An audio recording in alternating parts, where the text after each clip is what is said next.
The stagecoach wheel struck a stone the size of a man's fist, and Clara Whitmore felt her whole world lurch sideways.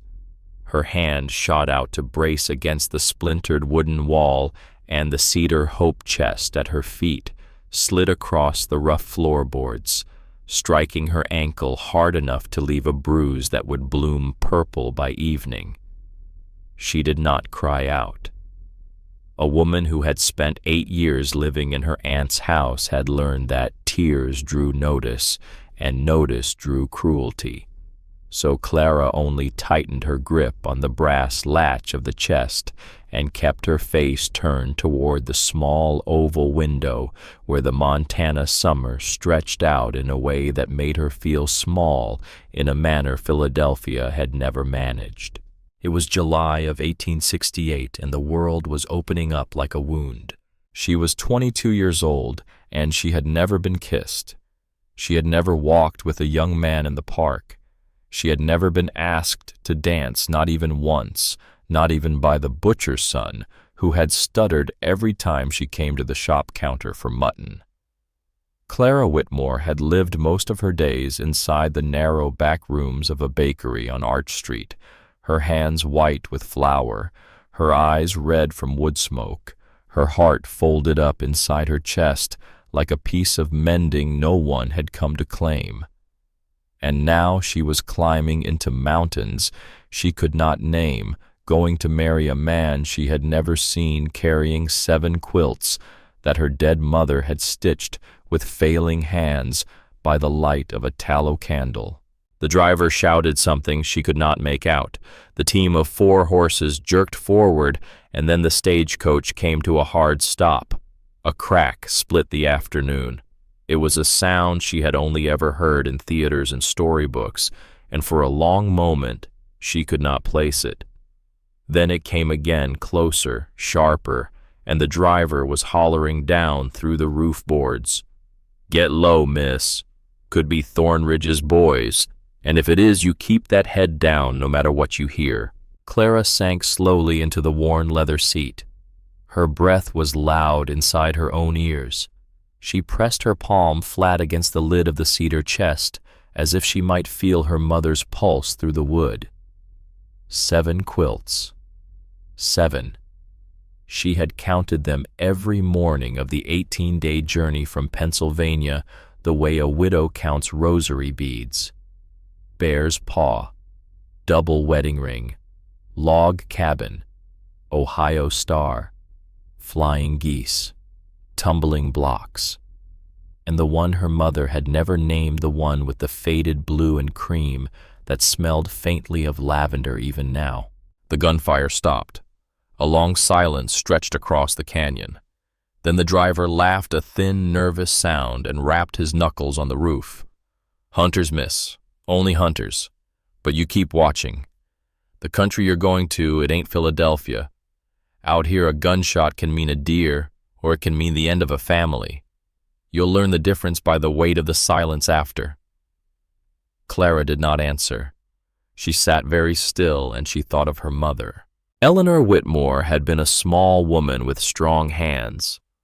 That was the first thing Clara remembered, how a woman could be small and still hold the whole world together by the strength of her fingers. Eleanor had come from England as a girl, and she had brought with her the knowledge of 1,000 stitches, and she had loved William Whitmore, the Philadelphia tailor, for 21 years before the consumption found her. When she was dying, she had called Clara to her bedside and pressed the cedar chest into her care. She had said, "Child, there are 7 of them. 7 is a number God likes. 7 days, 7 seas, 7 stars. You keep them close. You keep them close because someday they will do more than keep you warm." Clara had not understood. She had been 17, and grief was a kind of blindness. Now the stagecoach climbed higher, and the pines pressed in on either side, and the smell of sap and stone came through the cracked window like a promise she did not know how to read. In her reticule, tucked against her breastbone, where no pickpocket could reach, She carried a letter she had memorized word for word. The handwriting was plain, almost childish, the letters square and patient, like a man who had not written often, but had thought long about each word before setting it down. "Miss Whitmore," the letter began. "My name is Jesse Holt. I fought in the war with the Union Army. I was at Gettysburg and a piece of metal took part of my face, and I will not hide that from you. I am a hunter and a trapper in the Montana Territory, near a town called Silver Pine Hollow. I live on a ridge called Redstone with 2 men who are my kin in every way but blood. I am not rich. I am not handsome. I am not a smooth talker, but I have read your notice in the matrimonial news, and I have thought about it for 3 weeks, and I find I cannot put it down. If you will come, I will meet you at the way station. I will not force you to anything. If the sight of me does not please you, I will pay your passage home without bitterness. But if you will come, Miss Whitmore, I will spend my life making sure you never go cold and never go hungry, and never feel that you are alone in the world. That is all I have to offer. I pray it is enough. Yours with respect, Jesse Holt." Clara had read that letter by candlelight in the small attic room above her aunt's bakery. She had read it 3 times. And then she had taken down the cedar chest from beneath her narrow bed, and she had written her reply with ink she had stolen from her aunt's account book. She had not told Aunt Margaret Pemberton. She had not told anyone. She had simply waited and packed, and on the morning she left, she had placed a short note on the kitchen table that read, "Only I am gone. Do not send men after me. I am of age, and I have chosen." The driver called down again. Silver Pine Hollow lay ahead. Clara closed her eyes and said her mother's name once under her breath like a prayer. The town sat in a hollow between 2 ridges, as if the land itself had cupped its palm to hold something small and stubborn. Clara saw it first as a gray smear of rooftops through the pines, and then as a single muddy street lined with false-fronted buildings that leaned together like old men sharing a secret. There was a blacksmith shop with smoke pouring from its chimney even in July. There was a general store with barrels of salt pork stacked out front. There was a saloon with its doors hanging open, and a single piano note drifted out, played by someone who did not know the tune. The smell of pine pitch and horse sweat and coal smoke was thick enough to taste. Men stood in doorways and watched the stagecoach pass, and not one of them smiled. Clara understood with a clarity that felt like ice water poured down her spine that she had left behind every world she knew. The stagecoach drew up before a low building with a faded sign that read, "Way Station." The driver swung down, opened the door, and offered his hand. Clara took it, and her legs trembled, and the sun struck her full in the face. She had to squint to see the 3 men who stood waiting under the porch overhang. They were tall. That was what struck her first. All 3 of them were tall in a way that Philadelphia men were not. Shoulders broad from work and not from padding hands hanging loose and ready at their sides, hats pulled low against the glare. The one in the middle stepped forward, and Clara saw his face. The scar ran from his left temple down across his cheekbone and stopped just shy of the corner of his mouth. It was pale and straight, the kind of line that metal made when it traveled too fast. His eyes were gray, and they did not flinch from hers. He took off his hat, and his dark hair was shorter than she had expected, and he bowed his head slightly, as if he were asking a question without words. "Miss Whitmore," he said, and his voice was deeper than she had imagined. It was a voice that did not waste itself on unnecessary sound. "I'm Jesse Holt. This is my cousin Caleb, and this is my sworn brother Nate. We came down together because the road isn't safe for one rider this summer. I hope you will forgive the number of us." Clara found that her mouth had gone dry. She looked from Jessie to the younger one, Caleb, who was smiling at her with an easy warmth she did not know how to answer. She looked at Nate, who was not smiling, whose dark eyes regarded her with the stillness of deep water. She felt all three of them weighing her, and she felt herself weighing them, and she understood that whatever she said next would set the shape of everything to come. She lifted her chin. "I was not told there would be 3, she said. Her voice was steadier than she had expected. "In the letter, Mr. Holt, there was only you." Jessie flushed under his tan. It was a thing she would later remember with great tenderness, how easily that hard-faced man colored. "I am sorry, ma'am. I should have written plain. Out here, a man alone does not last long.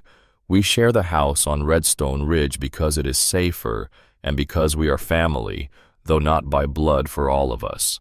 If this is not what you bargained for, I will pay your passage back to Philadelphia right now, and I will think no less of you for saying so."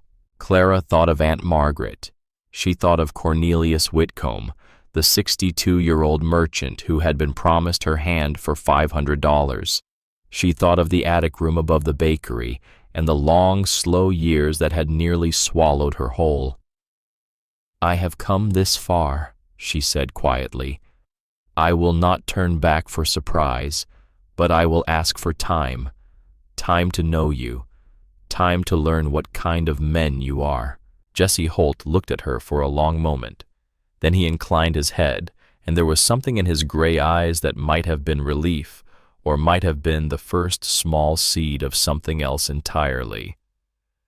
"Time is the one thing these mountains give freely, Miss Whitmore. You shall have it."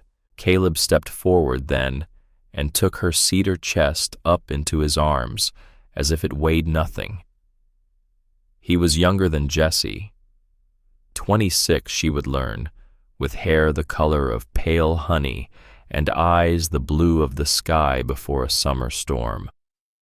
He grinned at her, and it was an unguarded grin, the kind that had not yet been taught to be careful.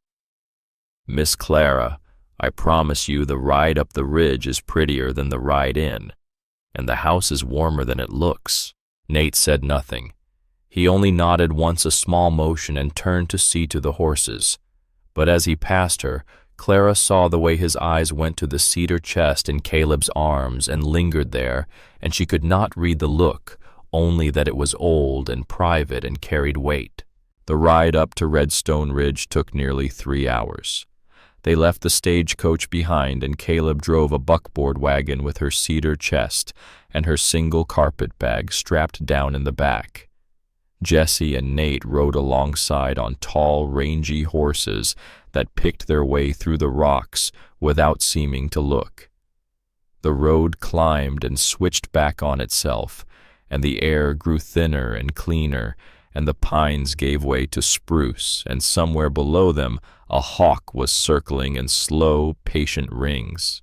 Jessie rode close to the wagon. After a long while he spoke. "Miss Whitmore, there is something you should know before you see the house. The country up here has its troubles. There is a man named Elias Thornridge who owns most of what lies between the river and the ridge. He owns the silver mine and the mercantile in town, and he owns the sheriff, though the sheriff pretends otherwise. He has wanted this ridge for 15 years. He killed my father to try to get it." Clara turned her head sharply. "He killed your father?" "Shot him through the back in what was called a hunting accident. There were no witnesses, as Thornridge arranged, but my father had kept a journal, and Nate has it now in a tin box buried under the floor of the forge. Thornridge does not know the journal exists. That is the only reason we are still alive." Nate's voice came from her other side, low and even. "I rode with your husband to Bee's father for 2 years before the war, ma'am. He was a good man. He did not deserve what Thornridge did to him, and I made a promise over his grave that I would see the thing finished. Clara swallowed. The word husband to be struck her like a stone dropped into still water, because she was not yet his wife, was not yet certain she would be, and yet the words had come out of Nate's mouth as simple fact. She glanced at him sidelong. He was older than the others, 29, with a dark beard cropped close and eyes the color of wet bark, and his hands on the reins were scarred and steady. He did not look at her. He was watching the tree line, always the tree line, the way a man watches who has been watched too often himself. "Do not be afraid, Miss Clara." It was Caleb turning on the wagon bench to speak over his shoulder. "Between the three of us, we can hold this ridge against a small army, and you, ma'am, I have a feeling you are tougher than you look." Clara did not know if it was a compliment or a joke, but she found herself smiling for the first time since she had left Pennsylvania, a small smile hidden behind the edge of her bonnet. The house appeared around a bend in the trail as the sun began to drop behind the western peaks. It was built of squared timber and river stone, 2 stories tall, with a long front porch and a shake roof that had been patched and patched again. A barn stood behind it, and a forge, and a long, low bunkhouse that Caleb said had been used by hired hands in better years. There were 3 horses in the paddock, and chickens scratching in the yard, and a black and white dog came bounding out to meet the wagon tail beating the air. "That is Shep," Caleb said. "He is old, and his manners are poor. He will love you within the hour." Clara stepped down from the wagon, and Jesse was there with his hand out, and she took it. His palm was hard with calluses and warm, and he released her as soon as her boots touched the ground. But she felt the place where his hand had been for a long time after. Inside the house was cleaner than she had any right to expect. The main room was wide with a stone fireplace tall enough to stand in, and a long trestle table and a pair of worn leather chairs by the hearth. There were books on a shelf, Shakespeare and the Bible, and a frayed copy of Melville. There was a rifle on pegs above the door. The floors had been swept. Someone had put a jar of wild asters on the table. "We cleared out the room at the bottom of the stairs for you," Jesse said. His voice had gone careful again. "It has a door that bolts from the inside. We thought you should have that at least until whatever comes next comes." Clara stepped into the room he showed her, and her throat closed. There was a narrow rope bed with a fresh tick mattress, a small writing desk by the window, a mirror on a stand too large for the room, a thing that had been brought in with effort, and on the pillow lay a single sprig of mountain laurel, already wilting, but placed there with obvious care. 3 grown men, hard-handed and hard-faced, had spent a day making a room a stranger might feel safe in. Clara set her hand on the doorframe and found that her legs no longer wished to hold her up. "Thank you," she said, and her voice broke, and she was glad Jesse was already walking away. That first night, she unpacked the cedar chest alone. She lifted each quilt out in order the way her mother had taught her, so that the folds would not set in the same place twice. She ran her fingers along the stitching of each one. She breathed in the faint smell of the old house in Philadelphia that still clung to them, a smell of wood smoke and lavender and rain. When she came to the bear's paw, with its pattern of brown and rust across a cream field, she laid it out on the narrow rope bed, and she smoothed it flat, and she thought that her mother had never seen this room and never would, and that somehow the quilt made her mother present anyway. A floorboard creaked in the hall outside. She turned, and Nate Holt was standing in the doorway, a lamp in his hand. He had taken off his hat, and his dark hair was damp from the pump, and he had changed into a clean shirt. He did not step into the room. He stood at the threshold as if there were a line drawn on the floor that he would not cross without her word. His eyes went to the quilt on the bed, and his face changed. "My mother had one like that," he said. His voice was rough as riverstone. "The same pattern, the same colors. It burned the year I turned 14 when the raiders came down into the valley. I have not thought about it in many years, Miss Whitmore. I am sorry. I did not mean to intrude." Clara had not known what to expect, but she had not expected this. She had not expected a man this size to speak so quietly or to look at a quilt as if it were a window into a room he had lost. "My mother made this one," Clara said. She did not know why she told him. "She died 3 years ago. There are 7 of them. They are what I have." Nate nodded once slowly. He did not speak again.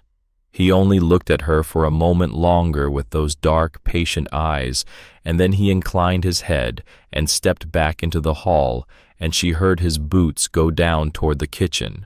She sat on the edge of the bed. Her hands were shaking. Something had happened. She did not know what. But something had passed between them across a folded square of cotton and thread, and she understood all at once that her mother had been right. 7 was a number God liked. 7 quilts had come with her, and one of them had already begun to speak. Morning came cold and clean. Clara rose before the sun and found she could not sit still, so she went to the kitchen and built up the fire from its coals, and she put coffee on to boil, because she did not know what else to do. When Jesse came down, he stopped in the doorway and stared at her, and for a moment he did not seem to know what to say. "You did not have to do that, Miss Whitmore." "I wanted to," she said. "It is a poor guest who does not earn her breakfast." He almost smiled. She could see it, the ghost of it, in the corner of his mouth. Then he sat down at the table, and Caleb came in, rubbing sleep from his eyes, and Nate came last, already dressed as if he had been up for hours, and the 4 of them ate together in a silence that was not quite comfortable but was not cold. When the plates were cleared, Jesse set his hands flat on the table and looked at her. "Miss Whitmore, I owe you plain speaking. I invited you here because I thought a good wife might bring some peace back into my life. I will not lie to you about what the war took. I do not sleep well. I wake hearing things that are not there. I do not know if I am any longer the kind of man who can love a woman the way a husband should. You deserve better than a guessing. So I will make you an offer." Clara waited. 3 months, Jesse said. "Stay 3 months. You will have your own room with the bolt on the inside, and no man in this house will lay a hand on you or ask a thing of you that is not your will to give. Work with us if you like. Rest if you like. At the end of 3 months, if I cannot give you what a wife deserves, I will pay your way to Denver, and I will give you enough to start a life of your own there. Not back to Philadelphia. You said you would not go back to Philadelphia. I remember that." Caleb whistled low through his teeth. "She's already outflanked you, Jesse. I like her."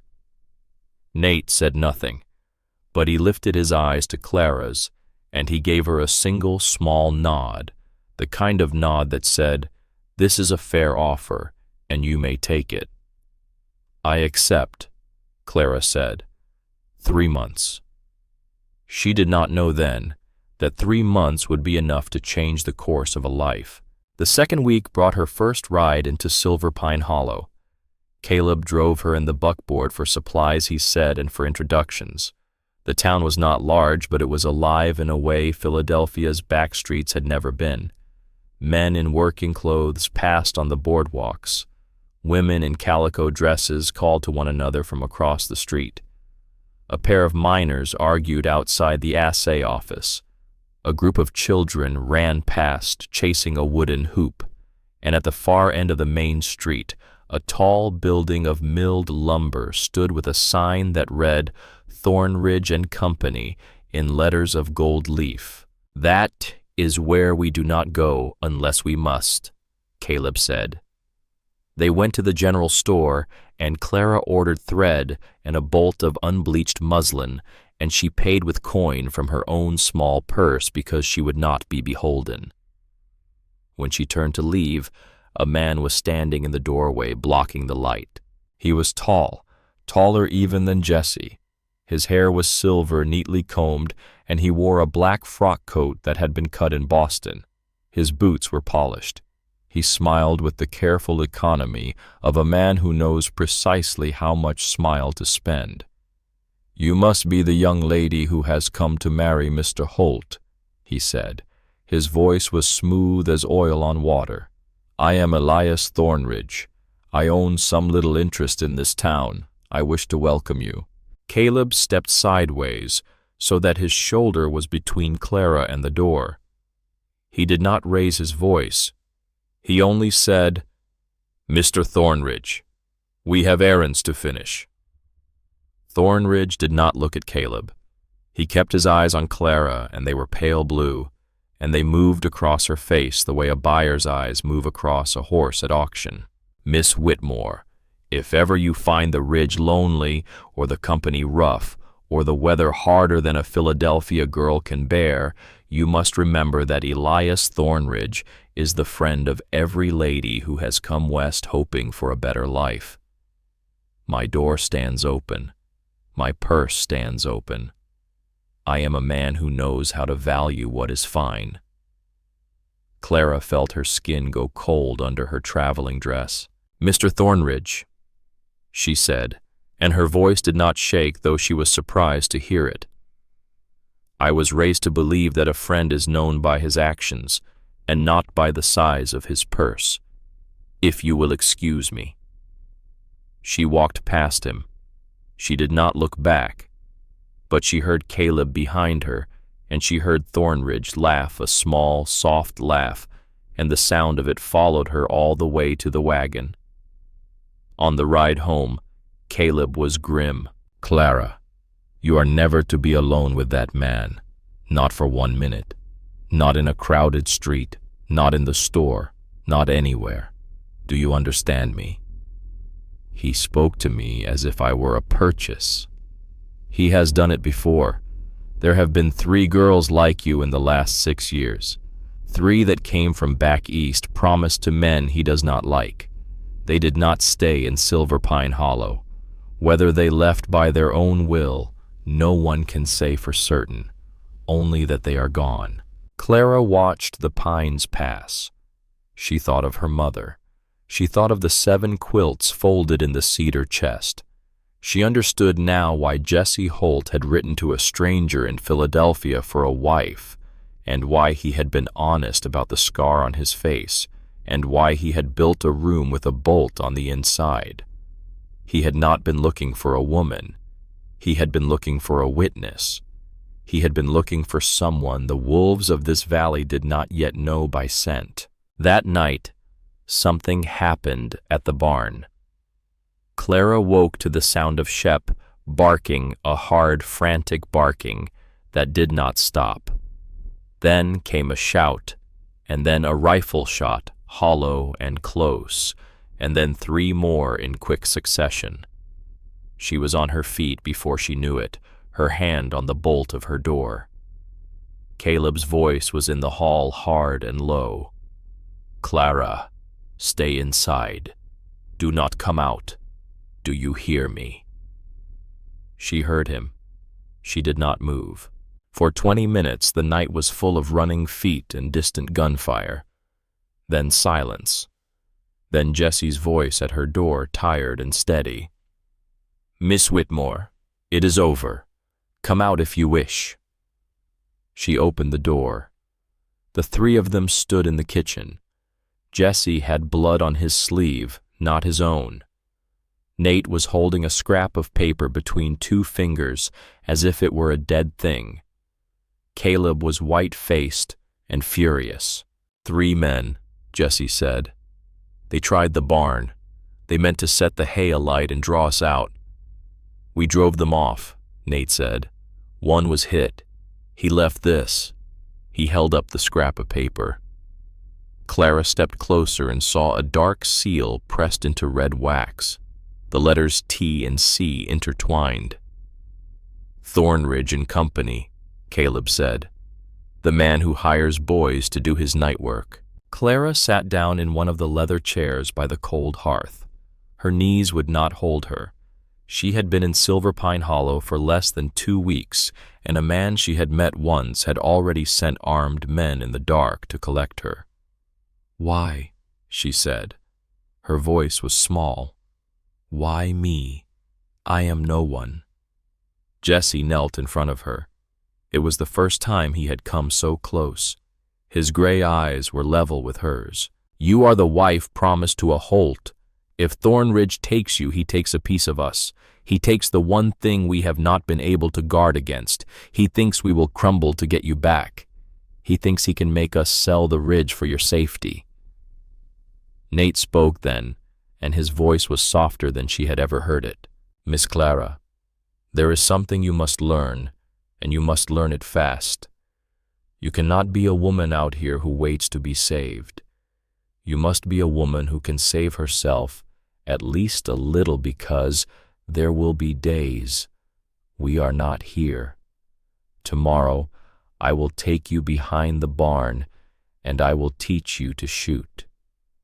Caleb will teach you to ride a horse at a canter.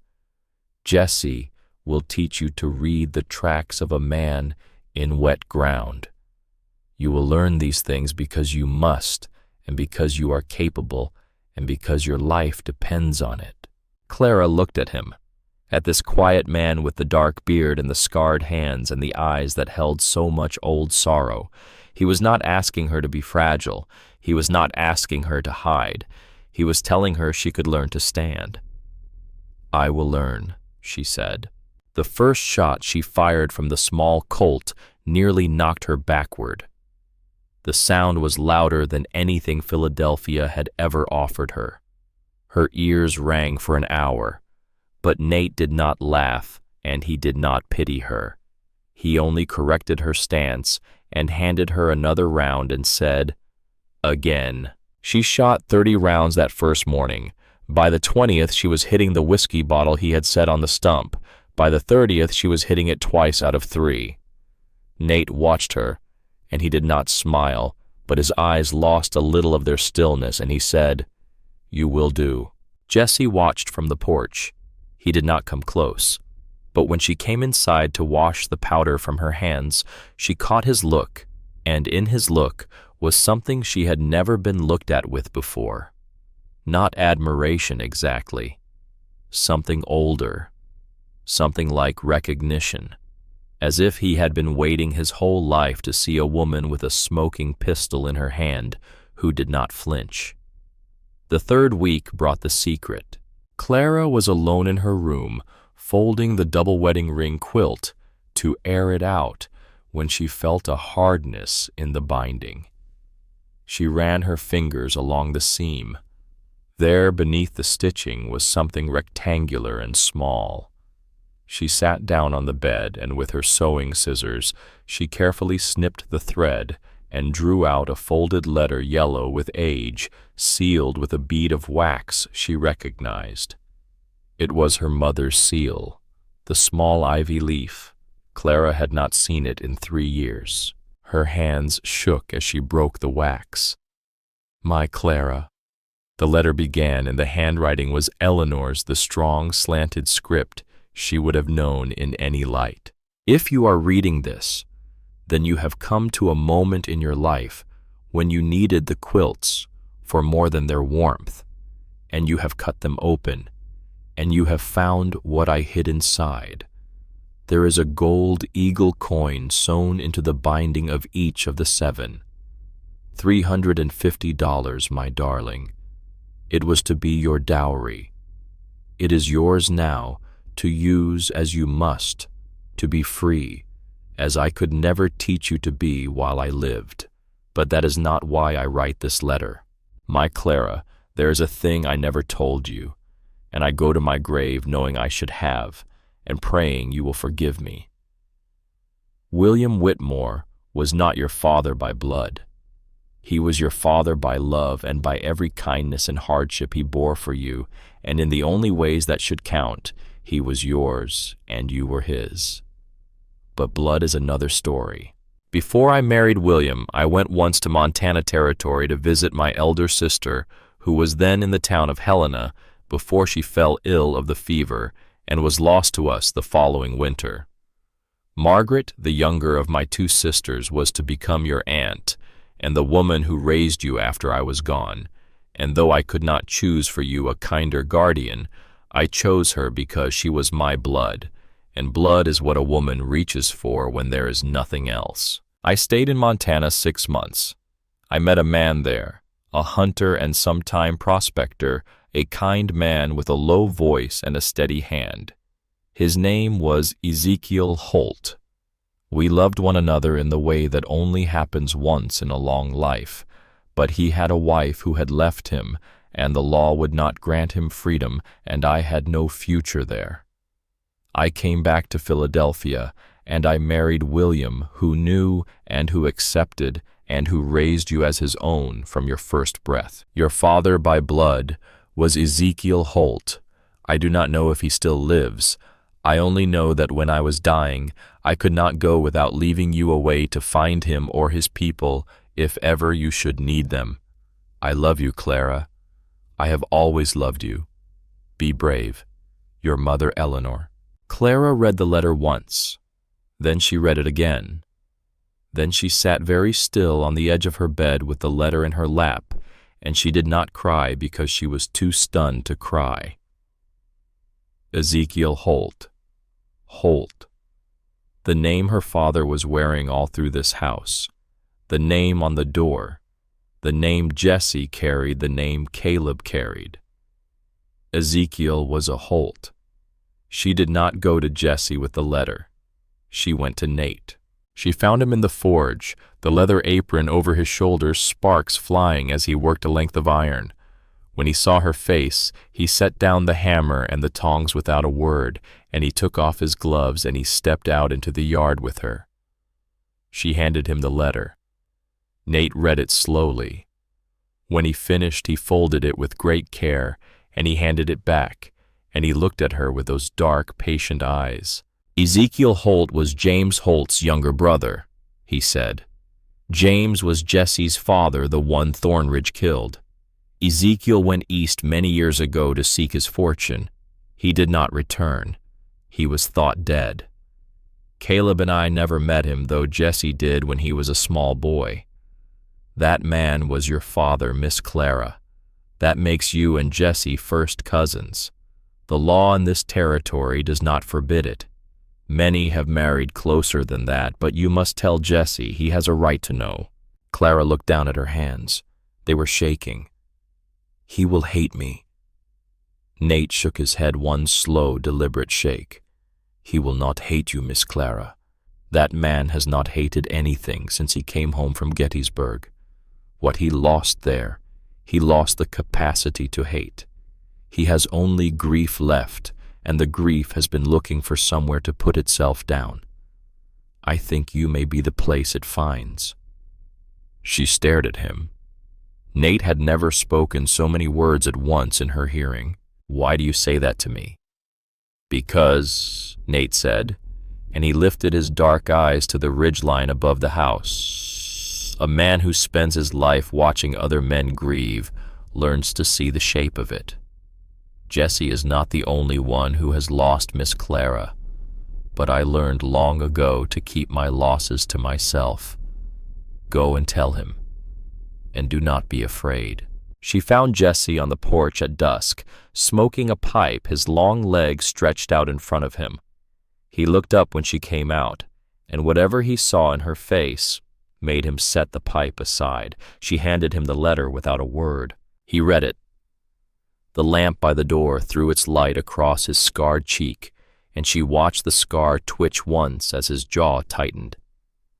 When he finished, he folded the letter the way Nate had folded it, and he handed it back to her, and he stood up and walked down the porch steps and into the trees without speaking.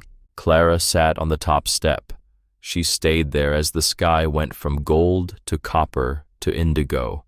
She stayed until the first stars came out. Shep came and put his head in her lap, and she scratched behind his ears, and she did not weep because something in her had grown very quiet and very still. 2 hours passed, then 3. She heard his boots before she saw him. He came out of the trees and stopped at the bottom of the porch steps, and he looked up at her, and his gray eyes were wet but steady. "Miss Whitmore," he said. "Clara, you have given me something tonight that I did not know I had lost. My Uncle Ezekiel was the kindest man I ever knew. He used to carry me on his shoulders when I was 4 years old. I thought he was dead these 25 years, and I have grieved him as if he were.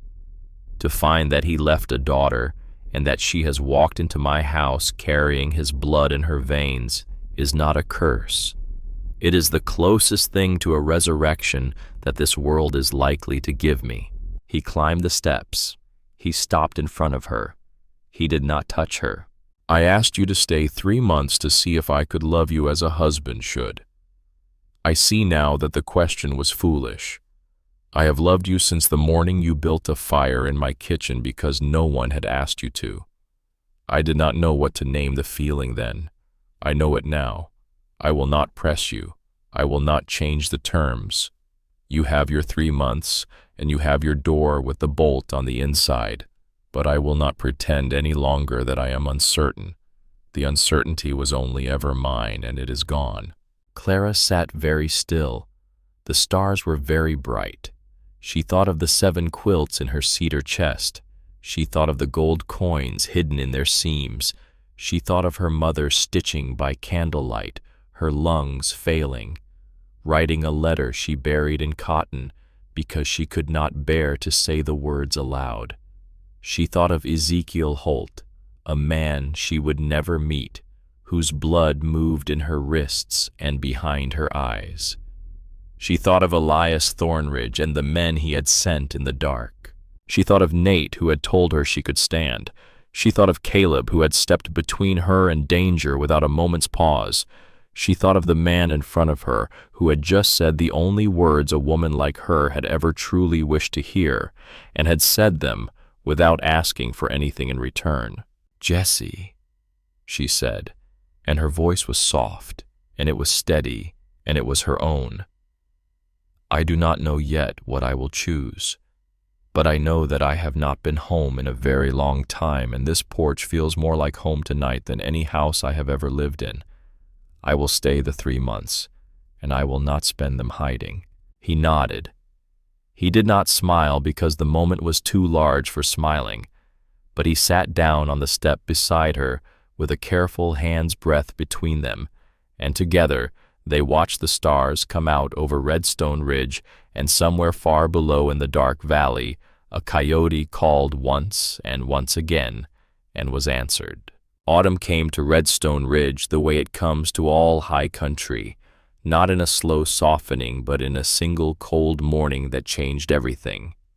Clara woke one September day to find the aspens below the ridge had turned to hammered gold overnight, and the grass in the paddock was white with frost, and the breath of the horses went up in plumes that hung in the air like smoke. She stood at the window in her wool shawl, and she pressed her palm flat against the cold glass, and she understood in that moment that she had been on the ridge long enough for a season to turn. Philadelphia was a place she remembered the way a grown woman remembers a childhood bedroom, with warmth, but without longing. In the 6 weeks since the night Jessie had sat beside her on the porch steps, Clara Whitmore had become a different woman. She did not yet know the full measure of the change. She only knew that she no longer jumped at the sound of a rifle fired in the woods. She no longer startled when Shep came bounding up behind her. She could split kindling with a hand axe without bruising her wrists. She could ride the paint mare Caleb had given her at a steady canter, her knees tight, her back straight, her bonnet slipping loose behind her in the wind. She could strike a target the size of a tin cup at 20 paces 3 shots out of 4, and she could sit at a supper table with 3 mountain men and feel neither strange nor small. She had opened a corner of the main room as a sewing space. Nate had built her a long cutting table from planed pine, and he had made her a small set of shelves on which she stacked her bolts of muslin and flannel. Jessie had brought her a second-hand treadle machine from Silver Pine Hollow, carried up the ridge in the buckboard with great ceremony, and set down in the corner by the fireplace where the light was best. Caleb had painted a simple wooden sign that read, "Whitmore Quilts," and propped it against the porch post, though she had not yet asked anyone to come up the ridge to buy from her. Word had traveled, however, in the way word travels in mountain towns. First, the wife of the assay clerk had ridden up with her daughter to commission a wedding ring quilt for the girl's trousseau. Then the wife of the Methodist preacher had come for a set of flour sack shirts for her 4 boys. Then 3 women together on a single wagon from a homestead 9 miles below, bringing eggs and smoked bacon and $6 in silver in exchange for 2 good wool blankets Clara had pieced in a single week. Clara set aside every coin. She kept them in a small tin box under a floorboard in her room. She did not tell the men. She did not know yet why she was saving. She only knew that her mother had hidden gold in the seams of 7 quilts against a day she could not foresee, and Clara had learned from her mother to prepare.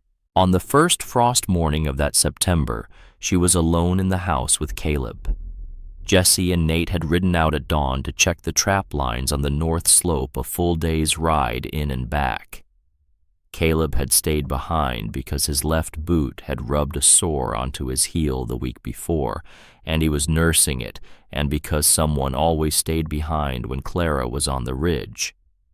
That rule had not been spoken aloud, but she had come to understand it the way a horse comes to understand the pressure of a hand it trusts. She was in the kitchen rendering lard from the morning scraps when Shep began to bark. It was not his usual bark. Shep barked at squirrels and at wind in the eaves, and at his own reflection in the water trough. This bark was different. This bark was deep in the dog's chest, and it did not stop, and it was the bark of an animal who has caught a scent he has learned to fear. Caleb was already moving. He grabbed the Henry rifle from its pegs above the kitchen door, and he looked at Clara, and his blue eyes had gone hard in a way she had never seen. "Clara, into the house. Now. Bolt every door. The pistol is in the drawer of the writing desk. Loaded. You know what to do." She did not argue. She ran. She heard the front door slam behind Caleb as he went out onto the porch, and she heard his voice loud and flat calling out across the yard. "That is far enough, boys. Come no closer. You are on Holt land." Clara did not go to her room. She went to the front window of the main room, and she pressed herself flat against the wall beside it, and she drew the heavy pistol from the writing desk drawer with hands that had stopped shaking weeks ago and did not shake now. Her heart was hammering, but her hands were still. She had learned the difference between the two. She eased back the curtain with the barrel of the pistol. 6 men on horseback, all armed, all strangers to her eye, though she thought she recognized one, a tall man with a red beard, from an afternoon at the Silver Pine Mercantile. They had fanned into a half circle at the edge of the yard. None of them had drawn yet. They were waiting for a signal, or for a word, or for Caleb to do something foolish. The red-bearded man spat a stream of tobacco juice onto the ground. "Caleb Holt. Mr. Thornridge sends his regards. He says you and your cousins have 30 days to sign the deed to Redstone Ridge over to him for the sum of $1,500, which is more generous than you deserve. If the papers are not signed in 30 days, the barn burns. If they are not signed in 40, the house burns. And if they are not signed in 60, we come up here one night, and we take the girl, and Mr. Thornridge will keep her for as long as he likes." Clara felt the blood leave her face. She felt the skin of her scalp go tight. Something old and cold moved inside her, something she had not known was there. Caleb raised the Henry rifle to his shoulder. "You ride off this ridge, Redbeard. You ride off now, or I will put a round through your teeth and let your men figure out which of them rides back to tell Thornridge you are feeding the coyotes." The red-bearded man laughed. It was an ugly laugh. He lifted his own pistol in what might have been meant as a warning gesture, or might have been meant as the first shot of a fight, and Clara would never afterward be sure which he intended, because in that moment, the man to Redbeard's left, a lean rider with a patched coat, raised his rifle and fired. The ball caught Caleb in the left thigh. He went down hard onto the porch boards. The Henry fired a heartbeat later. Redbeard jerked sideways in his saddle. His horse shied, and he slid from the saddle and struck the ground with the particular limp heaviness of a man who would not rise again. The other 5 riders opened up all at once.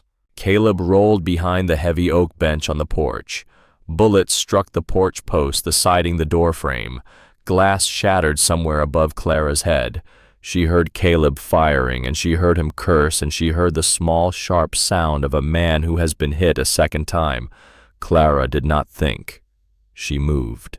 She slid the pistol through the broken window pane, and she set her elbow on the sill the way Nate had taught her, and she sighted down the barrel at the rider closest to the porch, a young man with a blue bandana pulled up over his mouth.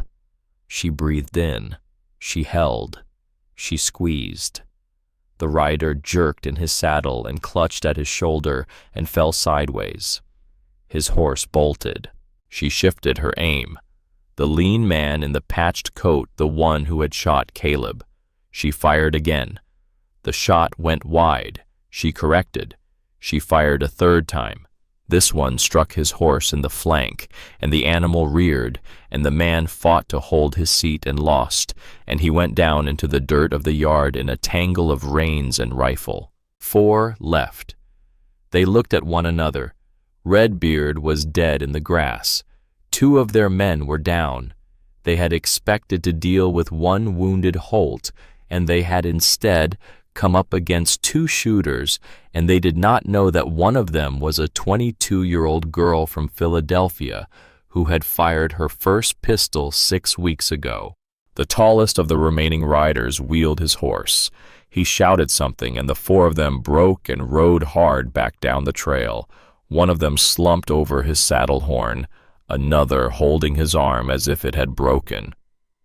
In 30 seconds, the yard was empty except for the fallen men and the loose horses and the red-bearded man who did not move in the grass. Clara dropped the pistol on the writing desk.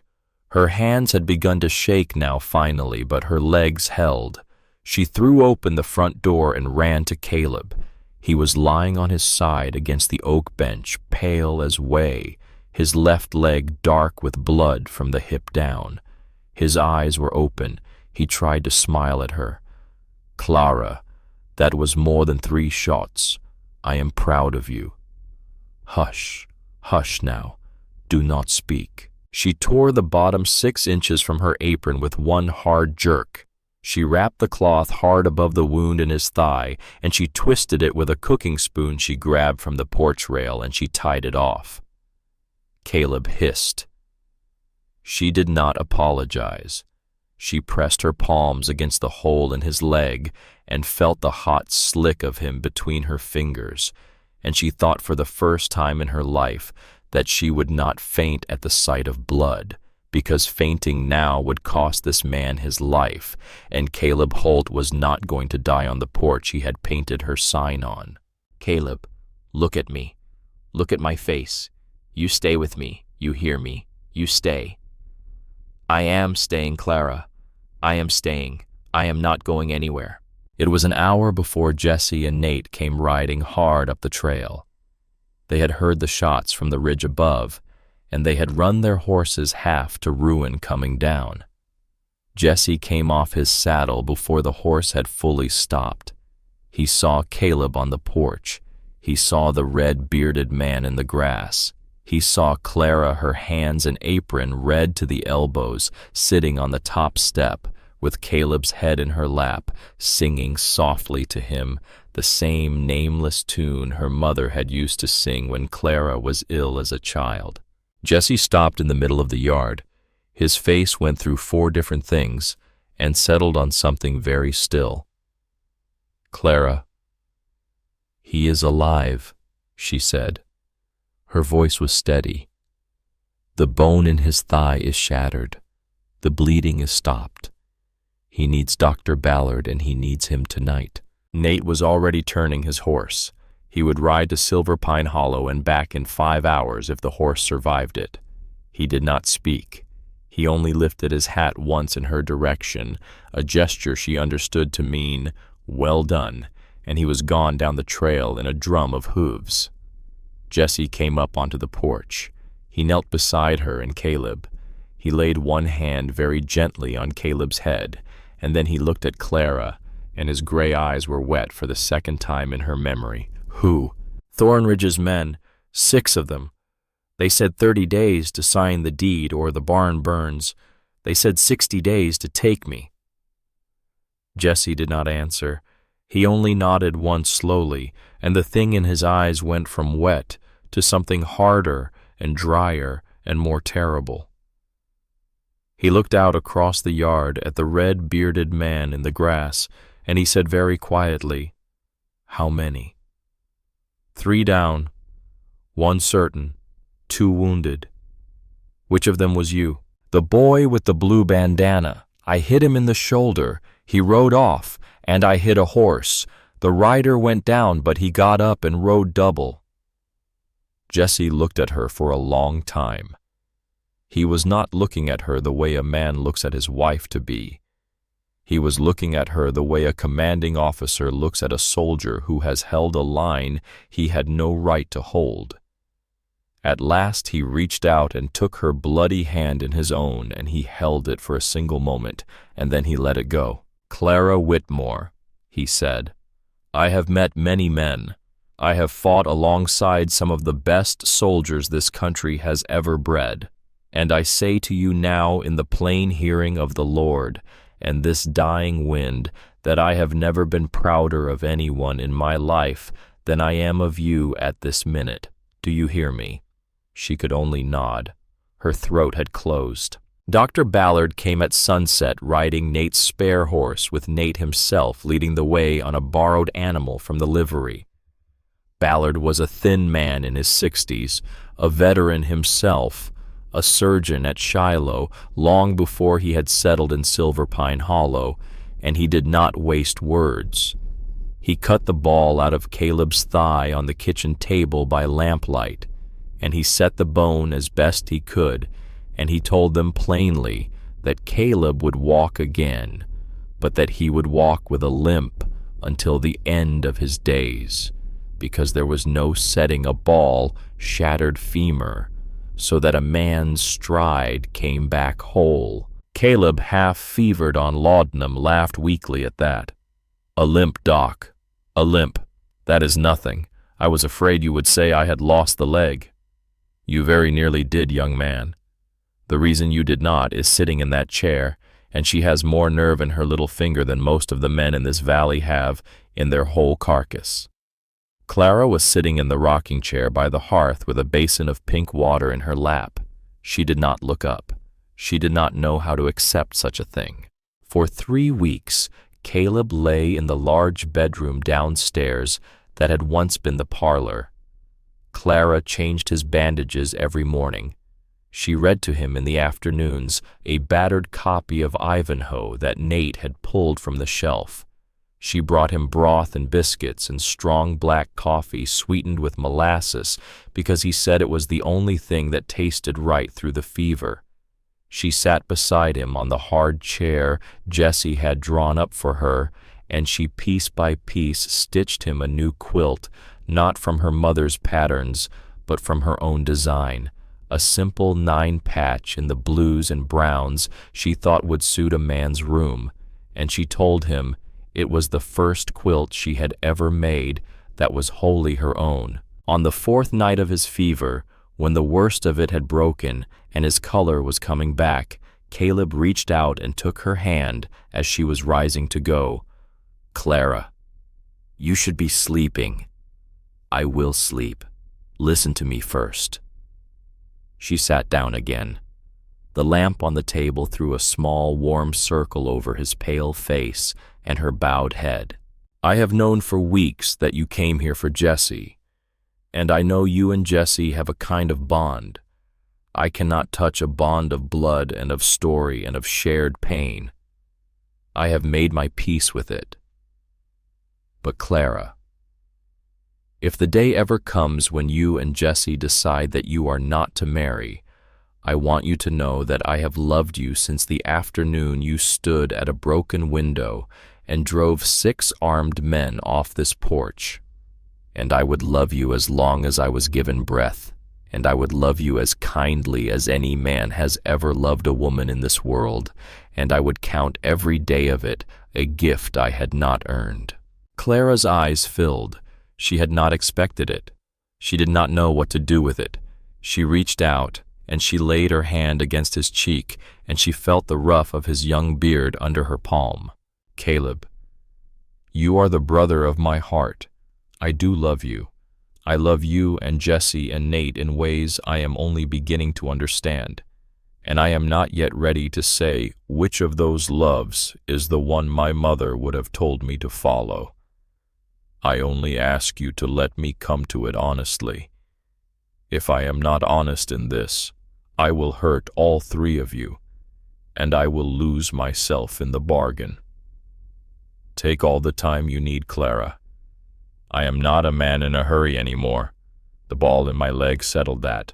He tried to smile. She bent and she kissed him softly on the forehead, the way a sister kisses a brother, and she rose and she went out.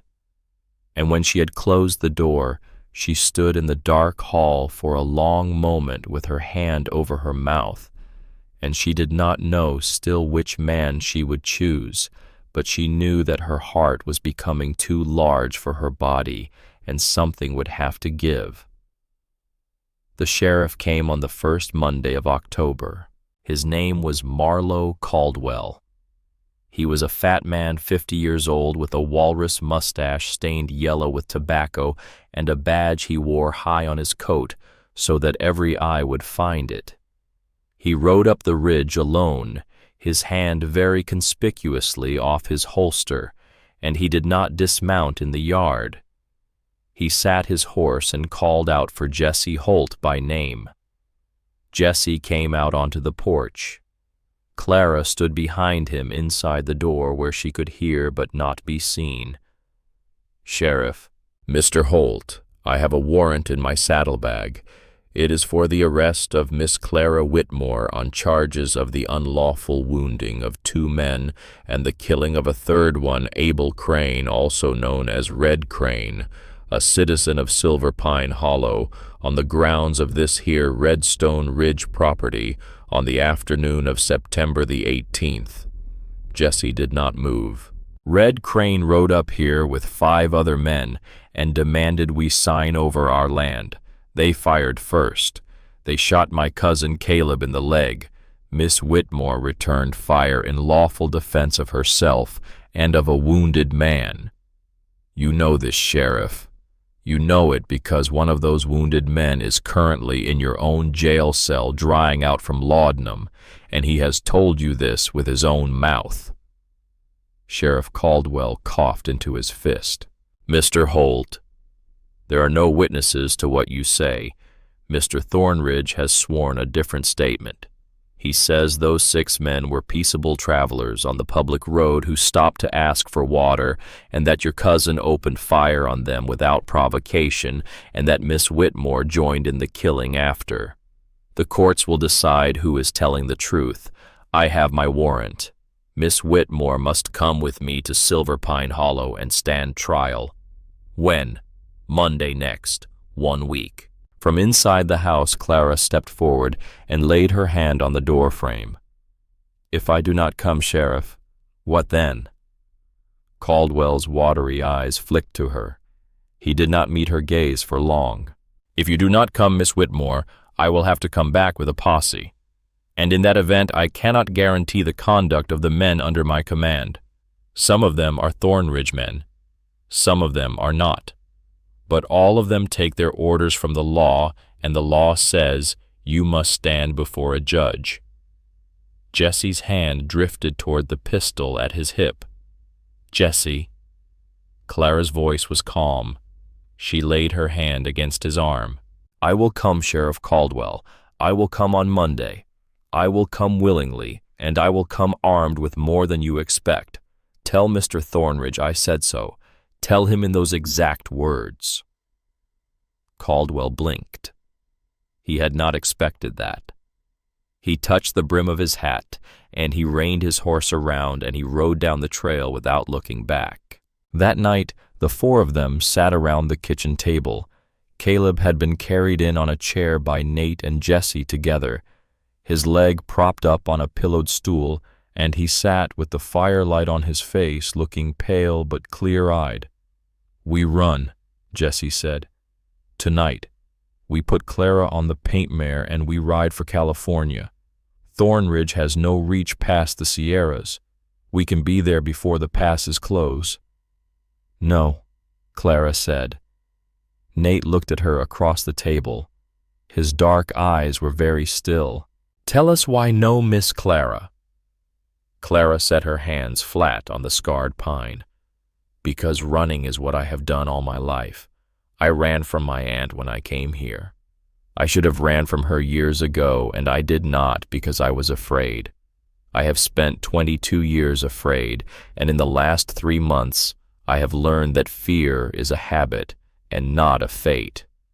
I will not run from Elias Thornridge. I will walk into his courtroom, and I will turn it into his trial. Jesse leaned forward. Clara, he has bought the judge. He has bought half the jury. You cannot turn a rigged court on its head. I can if I bring evidence no one in that courtroom is expecting. She turned to Nate. The journal. James Holt's journal.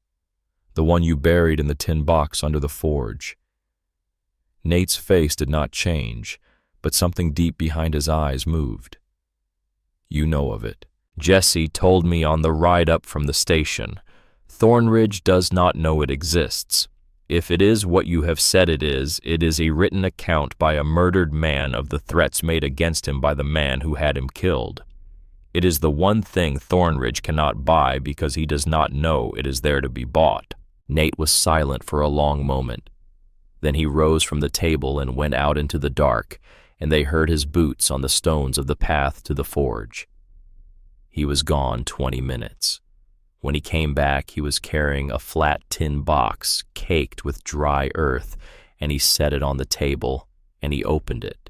Inside, wrapped in oilcloth, was a small leather-bound book. The cover was stamped with a deer head in black ink. Jesse made a small sound in his throat at the sight of it. He had last seen that book in his father's hands. Nate opened it. The handwriting was square and patient, a man's hand that had learned to write late in life. Dates, entries, conversations recorded as close to word for word as memory permitted. March 14th, 1851. E.T. came to the ridge again. Offered $500 for the parcel. I told him it was worth 10 times that. He said prices can change in many ways. I did not like the way he said it. June 3rd, 1852. Found ranger shot dead in the high pasture. No bullet recovered. E.T. sent a man the same afternoon to inquire if I had reconsidered selling. I did not. October 20th, 1852. Fire in the hay barn in the night. Caught it before it took the house. 2 boot prints in the mud by the trough too small to be mine. E.T. was in town for the hanging. Convenient. February 9th, 1853. If anything happens to me, it is not an accident. E.T. has said as much to my face, though there were no witnesses. To my son Jesse, if you are reading this, know that I loved you, and know that the man who did this was Elias Thornridge. Bring him to account if you can, if you cannot outlive him. God be with you. Jesse put his head in his hands. Nate closed the book with great gentleness. Caleb, who had not said a word through any of it, wiped his eye with the back of his hand and looked away into the fire. "Clara," Jesse said finally, his voice thick, "what do you mean to do with this?"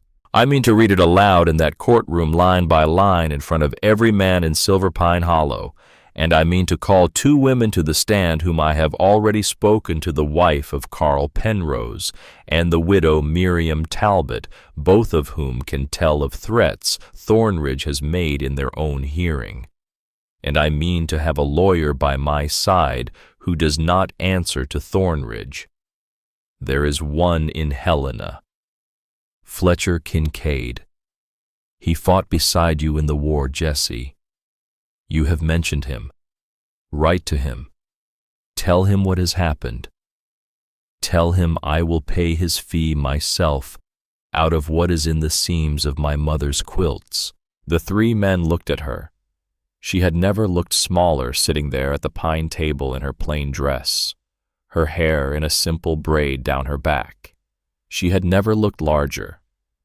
Jesse rose slowly and went to the writing desk, and he took up a pen, and he began to write a letter to Helena that would travel on the morning stage. Monday came cold and clear. The small Methodist church in Silver Pine Hollow had been fitted out as a temporary courtroom because the town had never troubled to build one of its own. The pews were full by 9 o'clock. Elias Thornridge sat in the front row on the right, immaculately dressed in black broadcloth, a gold watch chain across his waistcoat, his silver hair neatly combed. He smiled faintly when Clara was brought in by the sheriff. She did not smile back. She walked down the aisle in a dark blue traveling dress with a high lace collar, and she took her seat at the defense table, and she set her gloved hands on the wood in front of her and did not fidget. Fletcher Kincaid had arrived from Helena 2 days before. He was a tall, thin man in his 40s with a scar along his jaw that matched the one on Jesse's cheek and a manner in court that Clara had come to understand was very different from his manner out of it. In private, he was gentle and slow-spoken. In a courtroom, he was a blade. The prosecution went first. Its case was thin. A man had been killed on Redstone Ridge. The defendant had admitted firing a weapon that day. The surviving men had been peaceable travelers. The prosecution rested. Fletcher Kincaid rose. He did not argue self-defense. He did not lead with Caleb's wound or with the 6 armed riders or with the threats that had been made in the yard. He turned instead to the judge, and he said in the clear, ringing voice that had once addressed regiments across open ground, "Your Honor, with the court's permission, I would like to introduce into evidence a document that predates this affair by 15 years. It is the personal journal of the late James Holt, father of Jesse Holt, buried by his trusted friend on the day of James Holt's murder and recovered this week at the defendant's request. I will read from it now." The courtroom went very still. Thornridge's smile did not move, but something in his eyes did. Kincaid read.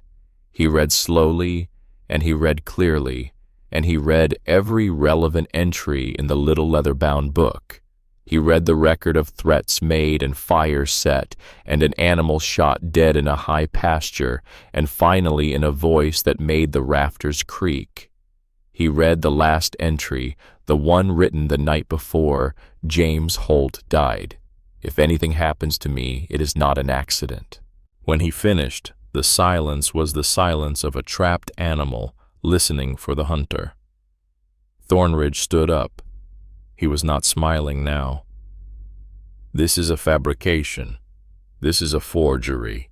I will not sit here and be slandered by a dead man's scribblings and a girl's theatrics. Your honor I demand. Sit down, Mr. Thornridge, the judge said. He was a thin, nervous man, and he had been bought, and Clara could see in his face that he was now trying to calculate how to unbuy himself. You have not been called to testify. I will be heard. He drew a small pistol from inside his coat.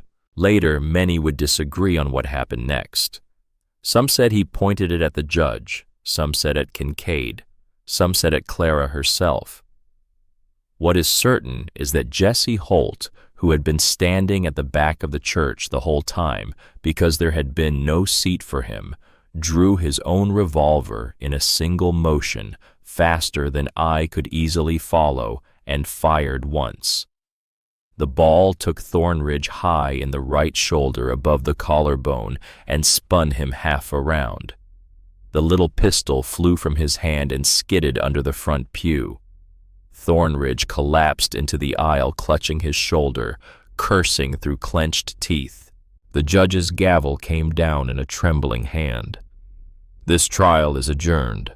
Miss Whitmore is discharged without prejudice.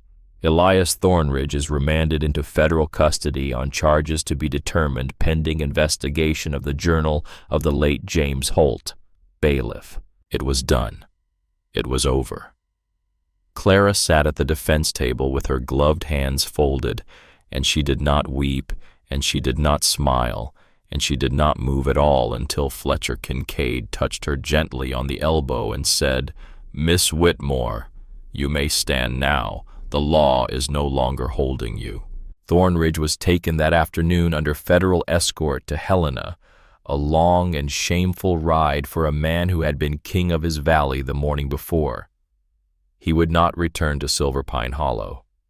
He would be tried in a federal courtroom far from the reach of the men he had bought, and he would not again walk free under the Montana sky. The particulars of what came after Clara did not press to learn. She knew only that the weight of him was lifted from Silver Pine Hollow, and that slowly, like a town waking from a long bad dream, the valley began to move again. Sheriff Caldwell resigned within the week. A new sheriff, Rowan Bennett, a quiet, honest man with a big, soft voice, was chosen by a gathering of townspeople in the saloon. Families who had been driven off their claims began to come back. The mercantile changed hands. The silver mine was placed under federal receivership. And Clara Whitmore, who had walked into that church a defendant, walked out of it a kind of legend, the girl from Philadelphia who had brought down the man who owned the valley. She did not feel like a legend. She only felt tired. A month later, on the first clear afternoon after a run of cold rain, Jesse Holt saddled his big bay and asked Clara if she would ride with him to the top of the ridge. She said yes. They rode up together in silence, the horses picking their way along the rocky switchbacks, the valley opening below them as they climbed. At the crown of Redstone Ridge, there was a single flat stone, like an altar wide enough for two to sit on, with a view that stretched west to the snow peaks and east to the plains. Jesse helped her down. They sat together on the stone. The wind was cold but not cruel. A pair of hawks turned in a slow gyre below them. Jesse did not speak for a long time. When he did not look at her. He looked out at the peaks. Clara, our 3 months are finished. By the terms we agreed upon, I am to tell you now whether I wish to take you for my wife or whether I will send you to Denver with money enough to begin a life of your own. I have thought about nothing else for weeks. I have practiced the words. I find I cannot say them the way I meant to. She waited. I love you. I have loved you from the morning you built a fire in my kitchen. I have loved you through every supper and every target you struck, and every wound you dressed, and every word of my father's you made room for in your heart. I am asking you now, Clara Whitmore, to be my wife, and to bear my name, and to share my house and my days and my nights until one of us is carried out of it. Clara closed her eyes. The wind moved her hair against her cheek. She had known he would ask. She had known, and she had prepared her answer, and her answer was not the one he was asking for, and she loved him too much to pretend otherwise. Jesse, say it. I love you. I want you to know that first and last. I love you in a way I did not know I was capable of loving. But I have loved Caleb and Nate through this season as well, each of them in a way that is different, and I have been turning my heart over in my hands for weeks, and I have come to know something about myself that I did not know before. And I cannot say yes to you without first saying it in front of all three of you. It would not be honest. It would not be kind. I have asked too much honesty of you all to spend this one in shadow. Jesse was silent for a long moment. Then he nodded once slowly. Come, we will go down together. They came down the ridge in the late afternoon, and they gathered the four of them in the main room of the house. Caleb sat on the leather chair with his bad leg stretched out on a stool, a cane propped against the armrest. Nate stood by the hearth, his arms folded, his dark eyes fixed on the floor. Jesse took the chair opposite Caleb. Clara stood in the center of the room, her hands at her sides, and she made herself meet each of them one after another before she spoke. I came to this ridge to marry a man I did not know. I have stayed on this ridge because each of you in a different way has shown me what it is to be known. I have loved each of you, and I will not lie about it to any of you, because you have not lied to me about anything in 3 months, and I owe you no less. But I must choose. I must choose, and I must live with the choice, and I must make it knowing that the two I do not choose will still be my family until I am laid in the ground. Caleb smiled faintly. Clara, just say it. Clara swallowed. Jesse, you are my kin by blood. You are the best man I have ever known. I love you, and I will stand at your side for all my days, but not as your wife, as your cousin, as your sister, as the woman who will cry at your wedding when you find her, because you will find her, and she will be a better wife to you than I could ever be, because she will not come to you already loving another man. Jesse closed his eyes. The scar on his cheek moved once, then he opened his eyes and he nodded, and Clara saw in his face not betrayal, but a kind of stunned, deep gratitude, the look of a man who has been offered a truth he had already suspected and had prepared himself to bear. She turned to Caleb. Caleb, you are the laughter of this house. You are the light in it. I love you, and I will love you every day of my life, and I will rock your babies in the chair you built for me, but not as your wife. You are 26 years old, and you have not yet seen your own life. You need a woman who will meet you in the middle of it, not a woman you rescued in the middle of mine. Caleb let out a long breath. He smiled a real smile now, though his eyes were wet. I told you I would wait forever, Clara.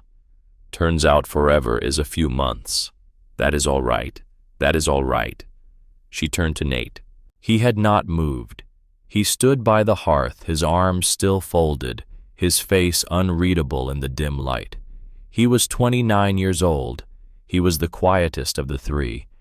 He was the one who had taught her to shoot and taught her to listen for the weight of silence after a gunshot, and who had told her in the forge on the day she brought him her mother's letter that grief had been looking for somewhere to put itself down. "Nate," he looked up. "Eight."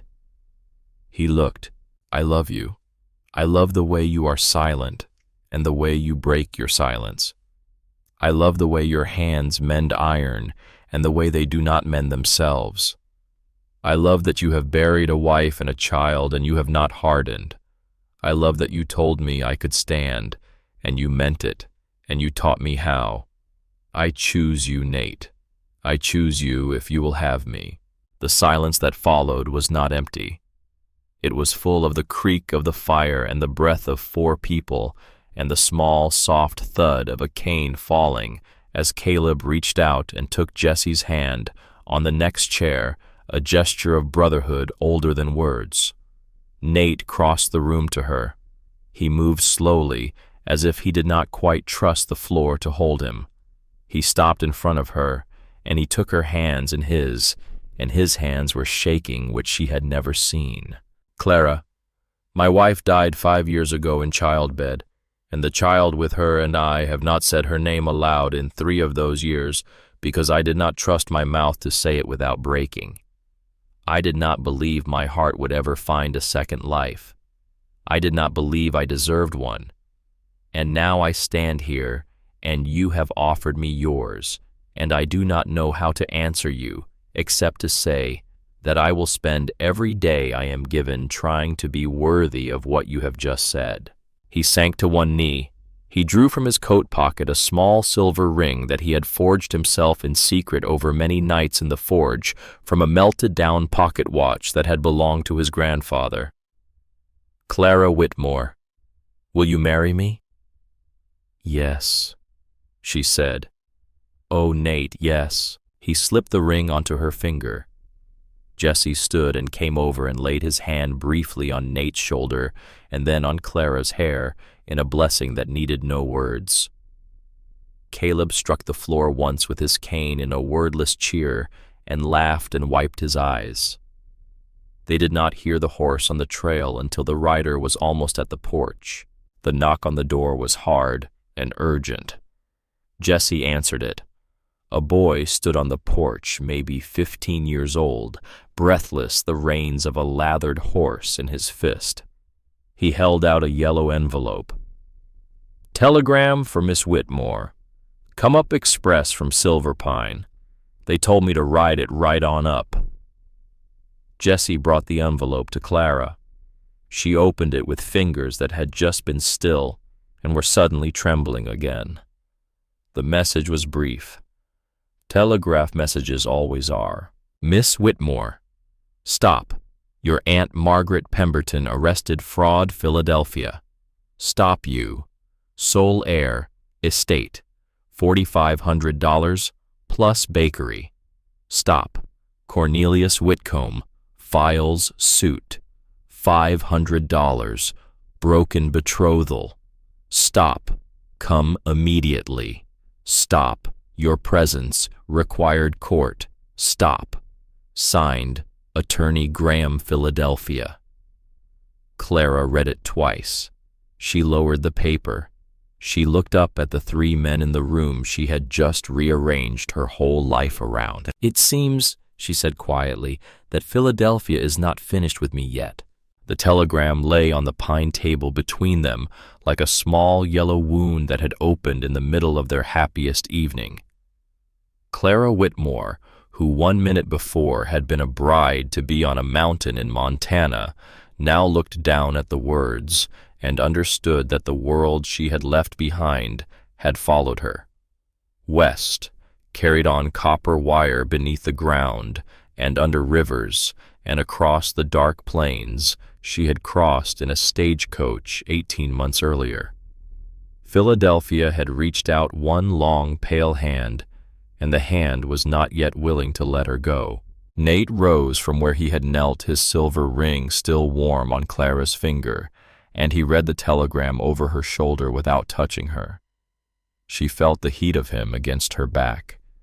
She felt the quiet that came off him like steam off a still pond at dawn. "Clara," he said, We will go together. I will not send you east alone. It is a long journey, Nate. It is not the place for a man who has not left these mountains in 20 years. It is exactly the place for the man who has just asked you to be his wife. If Philadelphia means to have a piece of you, then Philadelphia will meet me first." Jesse was already crossing the room to the writing desk. He opened the drawer and counted out a thick stack of worn bills, $200 in Union notes and coin, and he pushed them into Nate's hand without ceremony. "Take this. You will need ready money in the East, and Caleb will give you his dagger, the one with the antler handle, because a man going into a strange city should not go unarmed, and a big pistol draws attention in a place where a blade does not." Caleb was already reaching for the dagger at his belt, unbuckling the sheath with the hand that did not hold his cane. He tossed it across to Nate, who caught it without looking. "Clara," Caleb said, "bring her home, Nate. Bring her home fast. Winter is coming up and she has a wedding to see through." Clara pressed her palms flat against the pine table. Her ring finger had gone very cold beneath the silver band.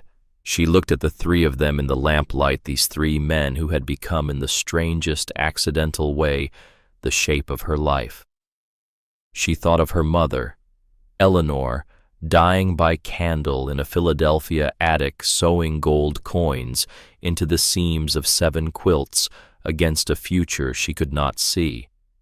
She thought of Aunt Margaret Pemberton, that hard, narrow woman, sitting now in a Philadelphia jail cell because she had mixed plaster of Paris into flour and a child had nearly died. She thought of Cornelius Whitcomb, 62 years old, oily with wealth, who had paid $500 for her like a man buying a heifer at a sale. She thought of Benjamin Ashworth, a lawyer she had not yet met, whose name had traveled to her across 2,000 miles on the word of another lawyer she had only just come to trust. She closed her eyes. She opened them. She straightened her shoulders the way Nate had taught her when she held the colt. "We leave at first light," she said. "I will pack tonight." The journey east took 16 days. They rode in a crowded passenger car fitted with wooden benches, worn smooth by 1,000 bodies, and the air inside the car smelled of coal smoke and damp wool, and the coffee the conductor brewed on a small stove at the front. Clara wore her dark blue traveling dress, the same one she had worn into the Silver Pine courtroom, and she carried her mother's cedar chest as checked baggage beneath the floor of the car. She had sewn the gold eagle coins out of the quilt seams the night before they left, and she had stitched them into a money belt of heavy twill that she wore beneath her skirt against her skin so that no pickpocket in any eastern station would find them.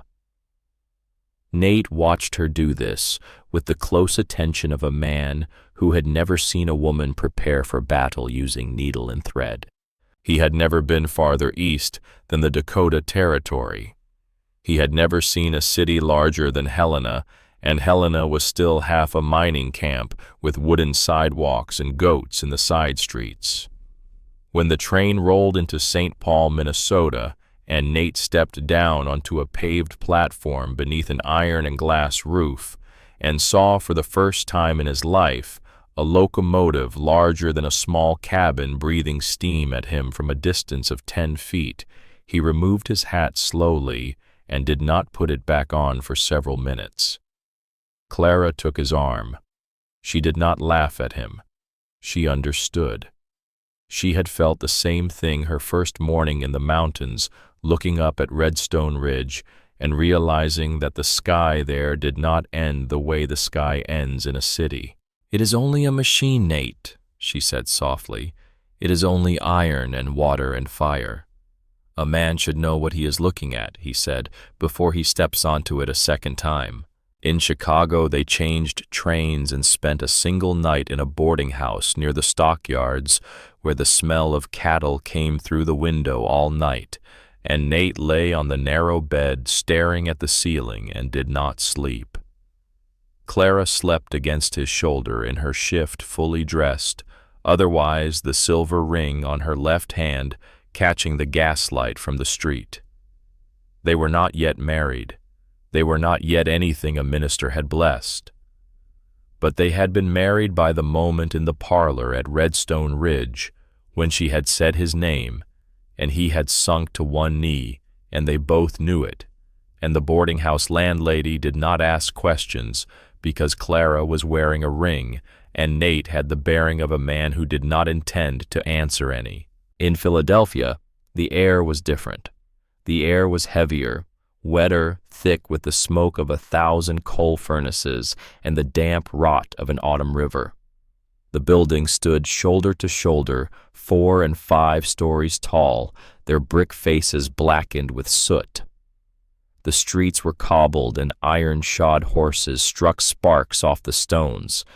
Women in dark wool walked past with their eyes down. Boys ran between carriages selling newspapers and roasted chestnuts. It was not the Philadelphia Clara remembered from her girlhood, or perhaps it was. Perhaps she had changed enough that the city now looked to her the way it had always looked to the rest of the world. Clara. Nate had stopped on the platform and was looking up at the great arched roof of the Broad Street station. "Are you certain this is where you grew?" "I am certain." "It is very loud." "Yes." "And very dark." "The sky is the wrong color." "The sky here is made of soot, Nate. It is always the wrong color. Come. Mrs. Hatcher will meet us at the bakery." Mrs. Hatcher was waiting for them in the shop window of the closed bakery on Arch Street. She was a small, round woman of 60, with hair like a steel wool pad and a shawl she clutched at her throat as if it might be stolen from her if she let go. She saw Clara through the glass and began to cry before Clara had even reached the door, and when the door opened, the old woman flung her arms around Clara's waist and wept into her shoulder as if Clara were the daughter she had lost to cholera 20 years earlier. "Oh, my girl. Oh, my sweet girl. I have prayed the rosary every morning for your safe return. I have lit candles at St. Augustine's every Sunday. Oh, my Clara, what that woman did to you, what she would have done to you. The whole street knows now, the whole neighborhood. She was mixing plaster into the flour. Plaster Clara. A little boy on Cherry Street ate 3 of her penny buns and nearly died.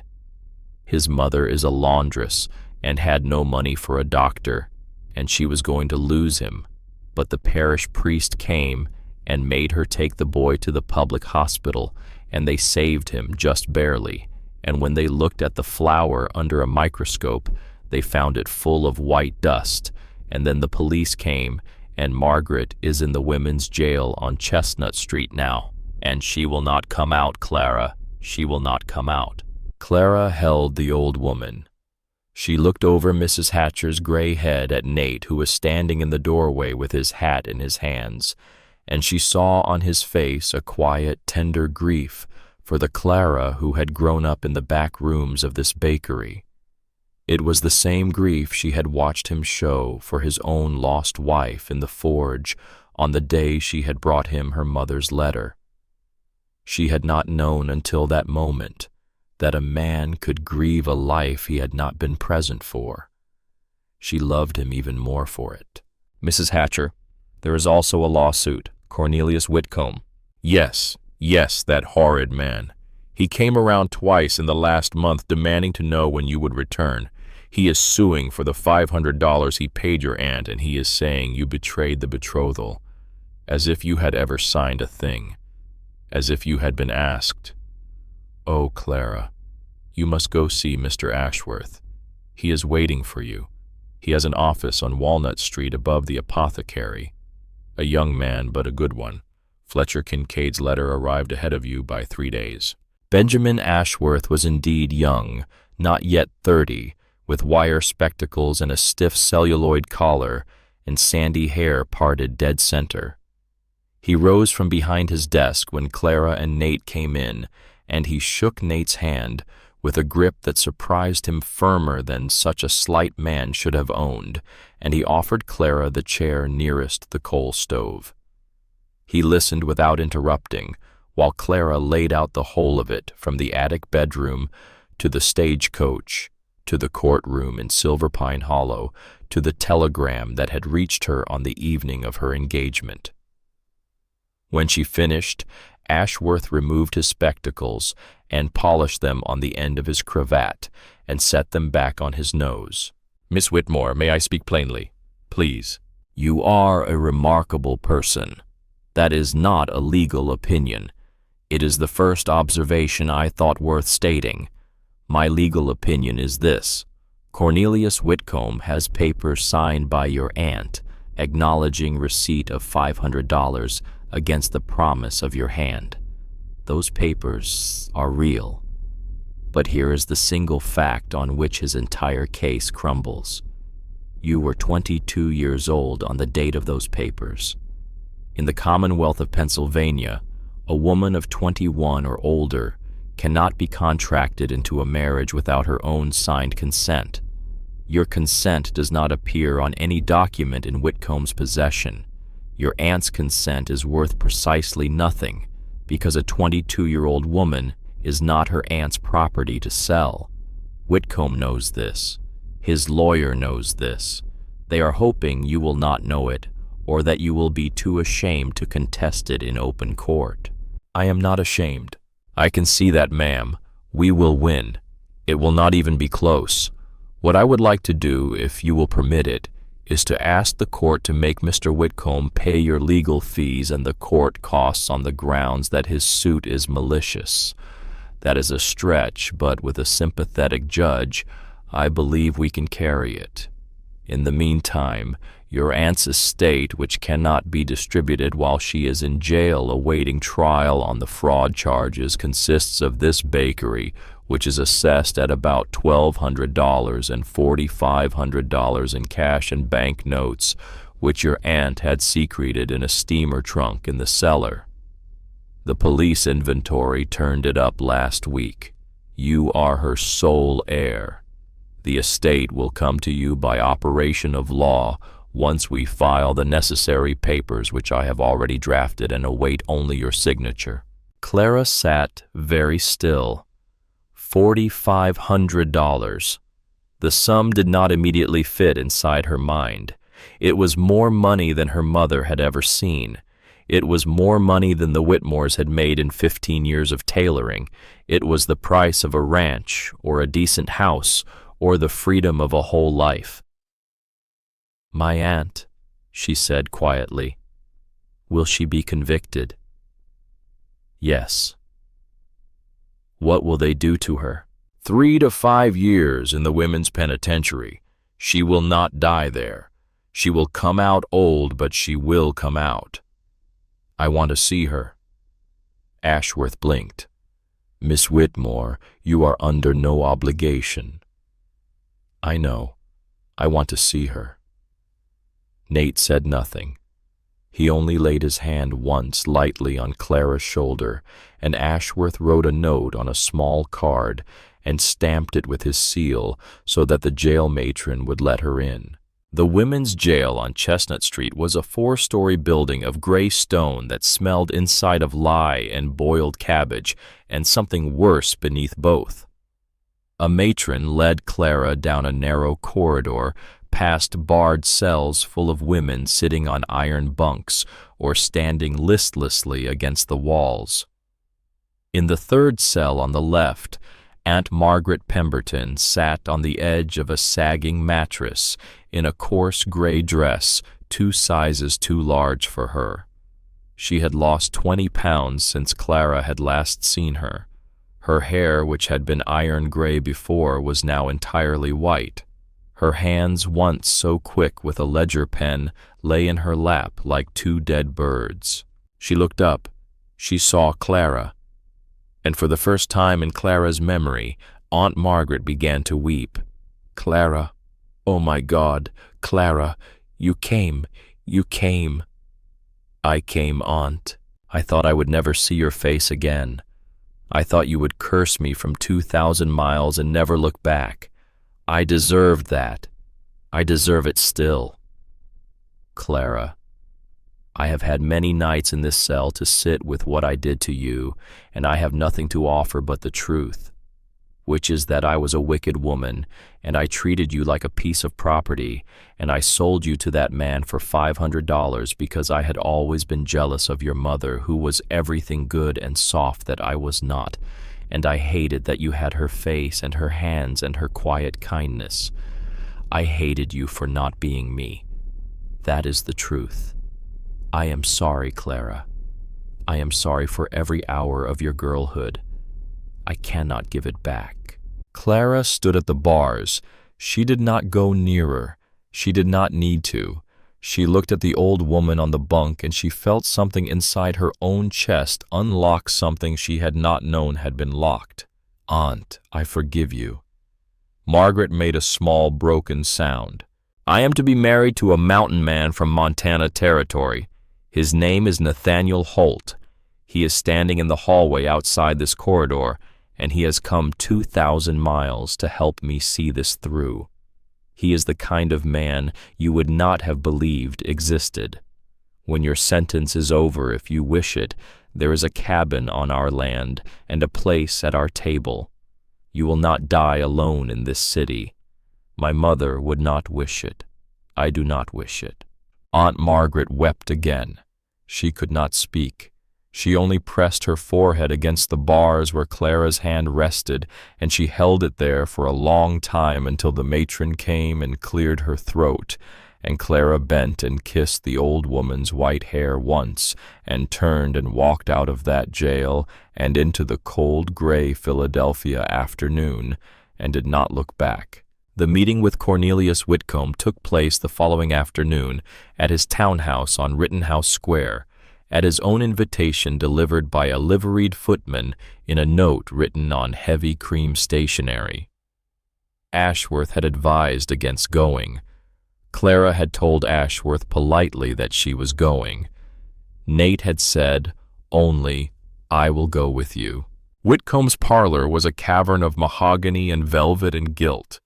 A fire the size of a small wagon burned in a carved marble fireplace.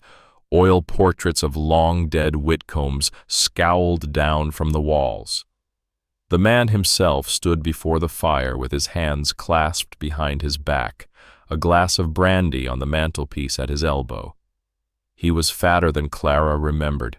His face was flushed, his lips wet, his watch chain stretched tight across a belly that had not seen its own belt in 10 years.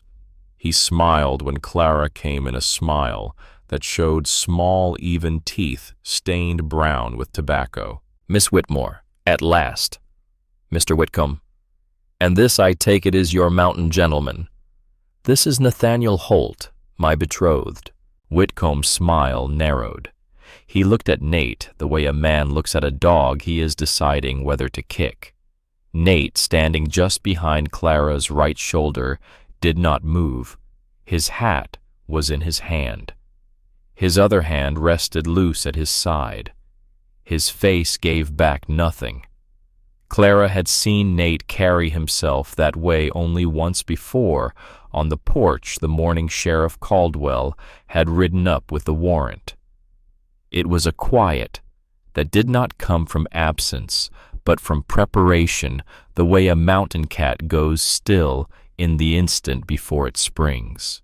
"Miss Whitmore," Whitcomb said, turning back to her and spreading his hands in a gesture meant to seem magnanimous.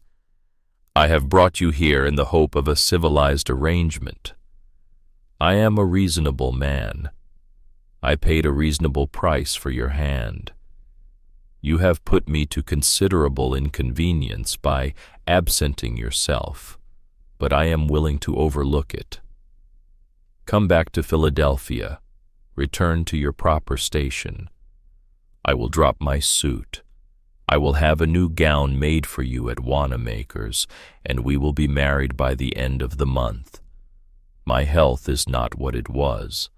I will not trouble you for long, and upon my death you will inherit an estate that will allow you to live in a style even a Holt of Montana territory could not provide." Clara did not speak. She looked at the fire. She looked at the oil portraits. She looked at the wet mouth of the man who thought still that she could be bargained into his bed. "Mr. Whitcomb, let me tell you what you do not know about the woman standing in your parlor. A few months ago I took up a pistol in defense of my own home, and I stood at a broken window while armed men fired on a wounded friend of mine on the porch, and I returned fire, and I drove those men from that yard. I was not raised to such work, sir, and yet I did it, and I would do it again. A few weeks ago I sat in a courtroom in Montana Territory and broke open a murder that had been buried for 15 years. I walked out of that courtroom free, and the man who had sought to have me hanged walked out in irons. My husband-to-be and I are returning to Redstone Ridge to be married by a preacher under the Montana sky, and we will live on that ridge, and we will bury our dead on that ridge, and our children will grow on that ridge. You have mistaken me, Mr. Whitcomb, for a girl who can be frightened by the threat of a lawsuit. I am not that girl. I do not know that I ever was." "I will see you in court." She turned to go. Whitcomb's voice rose behind her shrill, now stripped of the oily polish it had worn a moment before. "You will regret this, Miss Whitmore. You will regret it. I have friends in the judiciary of the city. I have friends at the bench. I will bury you in this courtroom. You will leave it with nothing." Nate turned then. He did not raise his voice. He did not step forward. He only looked at Cornelius Whitcomb across the width of the Persian carpet, and in his dark, patient eyes was a thing that Clara would afterward describe when she thought of it as the silence that falls in the forest before a great tree comes down. "Mr. Whitcomb," Nate said quietly, "you have spoken your piece. I will speak mine. If I hear one word from your mouth toward this woman after today, in a courtroom or in a street or in any printed broadsheet in the city, I will come back to this parlor, and I will take you out of it by your collar, and I will explain to you with great patience in language. A man like you can understand that Miss Whitmore is no longer a thing that can be bought. Do you follow me?" Whitcomb's face went the color of wet chalk. He did not answer. He did not have to. Nate inclined his head with perfect courtesy, and he offered his arm to Clara, and they walked out of that townhouse into the thin gold November light of Rittenhouse Square, and Clara did not look back because she did not need to. The trial 2 weeks later was brief and decisive. Ashworth presented his case in under an hour.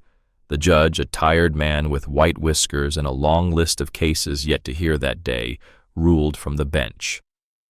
Cornelius Whitcomb's suit was dismissed with prejudice.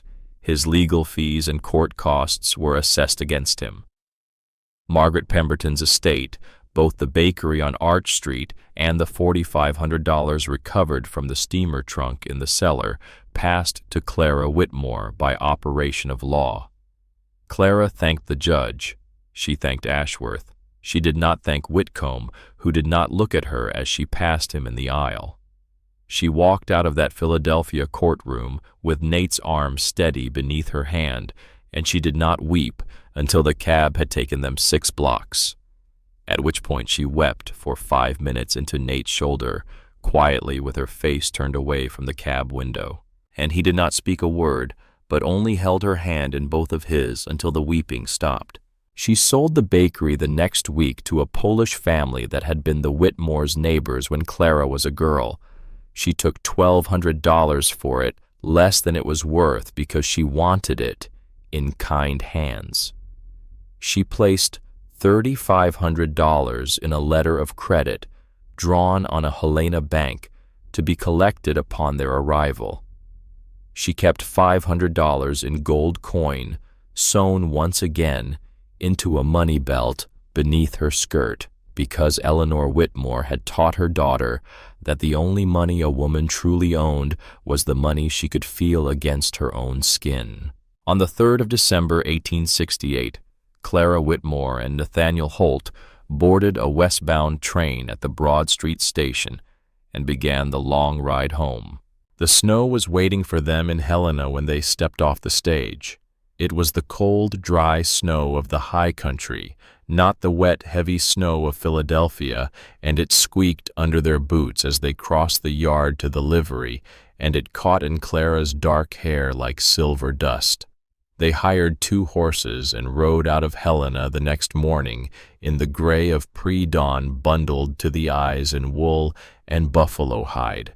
And by the second evening they came up the trail toward Redstone Ridge and saw through the falling snow the yellow squares of the windows of the house burning warm against the dusk. Shep heard them first.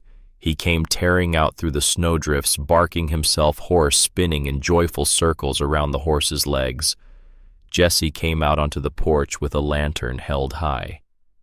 Caleb came behind him, leaning on the cane he would carry for the rest of his life. And when he saw Clara, he shouted her name aloud in a voice that cracked at the edges. Clara slid off her horse into the snow and ran to them both, and the 3 of them embraced on the porch in the falling dark, and Jessie kissed the top of her head once, and Caleb kissed her cheek, and then they both turned and gripped Nate's arm in the hard, tight way brothers do when words will not serve. Clara stood in the doorway of the house she had left 3 months earlier, and she looked in at the firelight on the pine walls and at Shep's water bowl by the hearth, and at her own sewing table in the corner with the half-finished 9-patch still pinned to its frame. And she understood that she had come home to the first true home of her life. The wedding was held in April of 1870 on a clear blue day when the last of the snow was melting from the ridge and the first green shoots were pushing up through the matted grass of the yard. The small clapboard church in Silver Pine Hollow would not hold the whole crowd, so they held it outside on the flat crown of Redstone Ridge itself, under the vaulted Montana sky. The minister rode up from town. Jesse stood as the best man. Caleb played the fiddle not well, but with a feeling that made 3 women weep before the first verse was finished. Clara wore a dress of plain white cotton that she had sewn herself in the long evenings of the winter, and she had trimmed the hem with a thin ribbon of pieced scraps from each of her mother's 7 quilts, so that Eleanor Whitmore would walk the aisle in spirit, if not in body. The minister asked Nate if he would take Clara as his lawful wife to love and to honor and to protect until death parted them. Nate said, "I will, to my last breath." The minister asked Clara if she would take Nate as her lawful husband. Clara said, "I will, forever." Caleb played a final wild reel, and the small crowd cheered, and Nate lifted Clara off her feet in both arms and kissed her. And the Montana sky was a blue so deep it looked hand-painted, and a red-tailed hawk turned in slow circles overhead, and somewhere down in the valley a church bell was ringing in Silver Pine Hollow to mark the noon hour. They built their own house that summer. It stood 200 yards from the original cabin on a small rise that overlooked the meadow, with a long porch that faced the sunrise and a stone chimney. Nate laid himself with rocks hauled up from the creek bed. They moved into it in September, the week the aspens turned gold. Clara hung 3 of her mother's quilts in the new front room, the log cabin over the back of the settee, the flying geese on the wall above the fireplace, and the bear's paw folded at the foot of the bed she shared with Nate. The 4 remaining quilts she kept folded in the cedar chest. Those, she told Nate, were for the children. There would be 4 of them. Lilybeth Grace Holt was born in July of 1871 in the bedroom of the new house with Mrs. Henderson from town acting as midwife and Jessie pacing the porch like a man who had forgotten how to sit.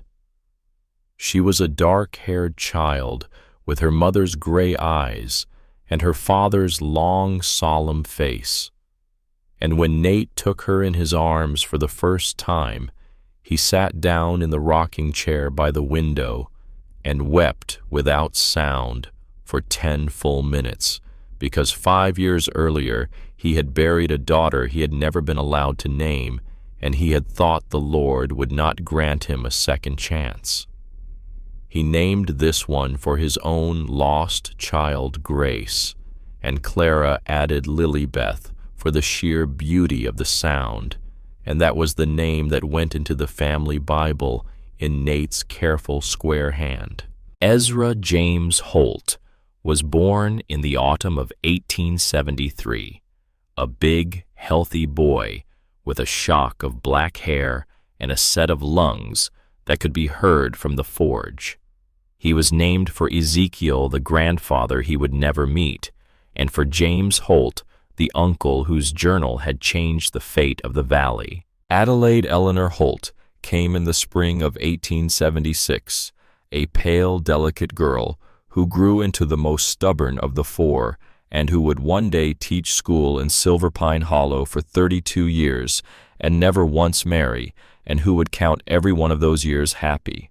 Silas Jesse Holt was born in the deep winter of 1879 in a snowstorm so heavy that Jesse had to ride out for the doctor through drifts up to his horse's chest, and the doctor did not arrive in time, and it was Clara's husband who delivered his own son by lamplight, with hands that had been trained only to shape iron, and who laid the boy on Clara's breast, still wet and roaring, and who kissed his wife's brow and said, "You have given me a life I did not know I was owed."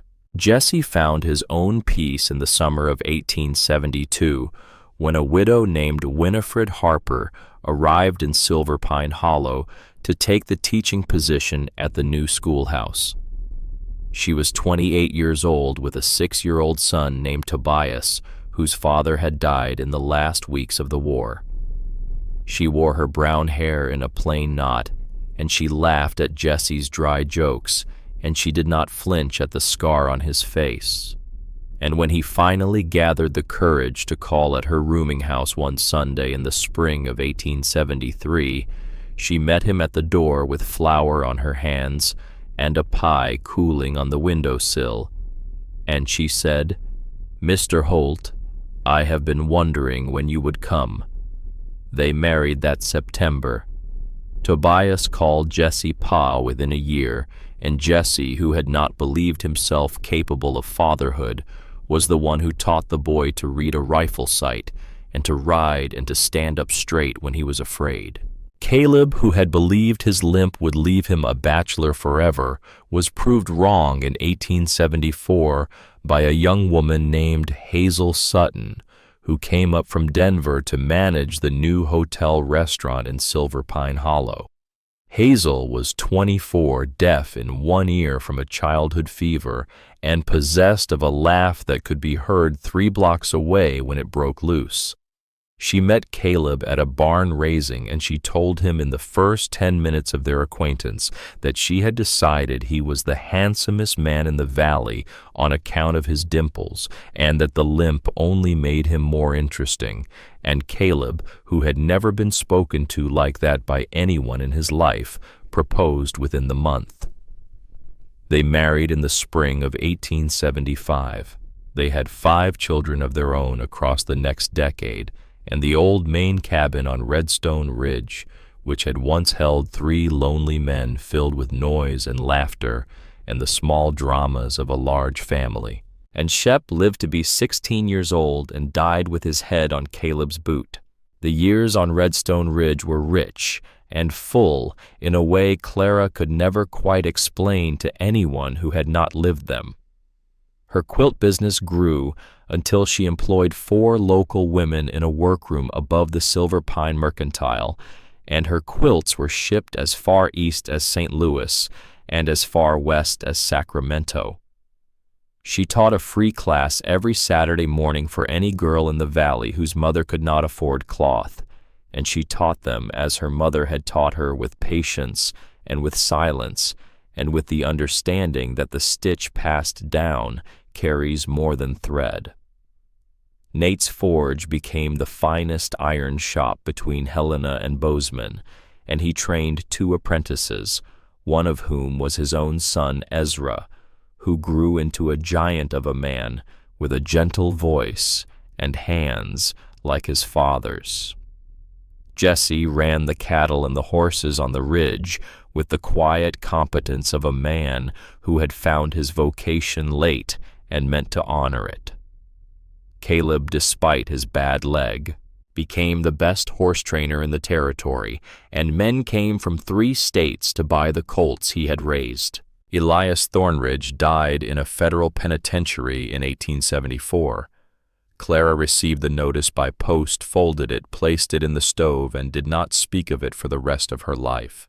Margaret Pemberton served her full sentence, and when she came out in 1872, she came west on the stagecoach, and Clara met her at the way station in Silver Pine Hollow, and the old woman lived her last 8 years in a small cabin behind the main house, tending a vegetable garden and teaching the children to read. She died in her sleep in the spring of 1880 at the age of 58, holding Lilybeth Grace's hand. She was buried on the ridge beside James Holt at her own request.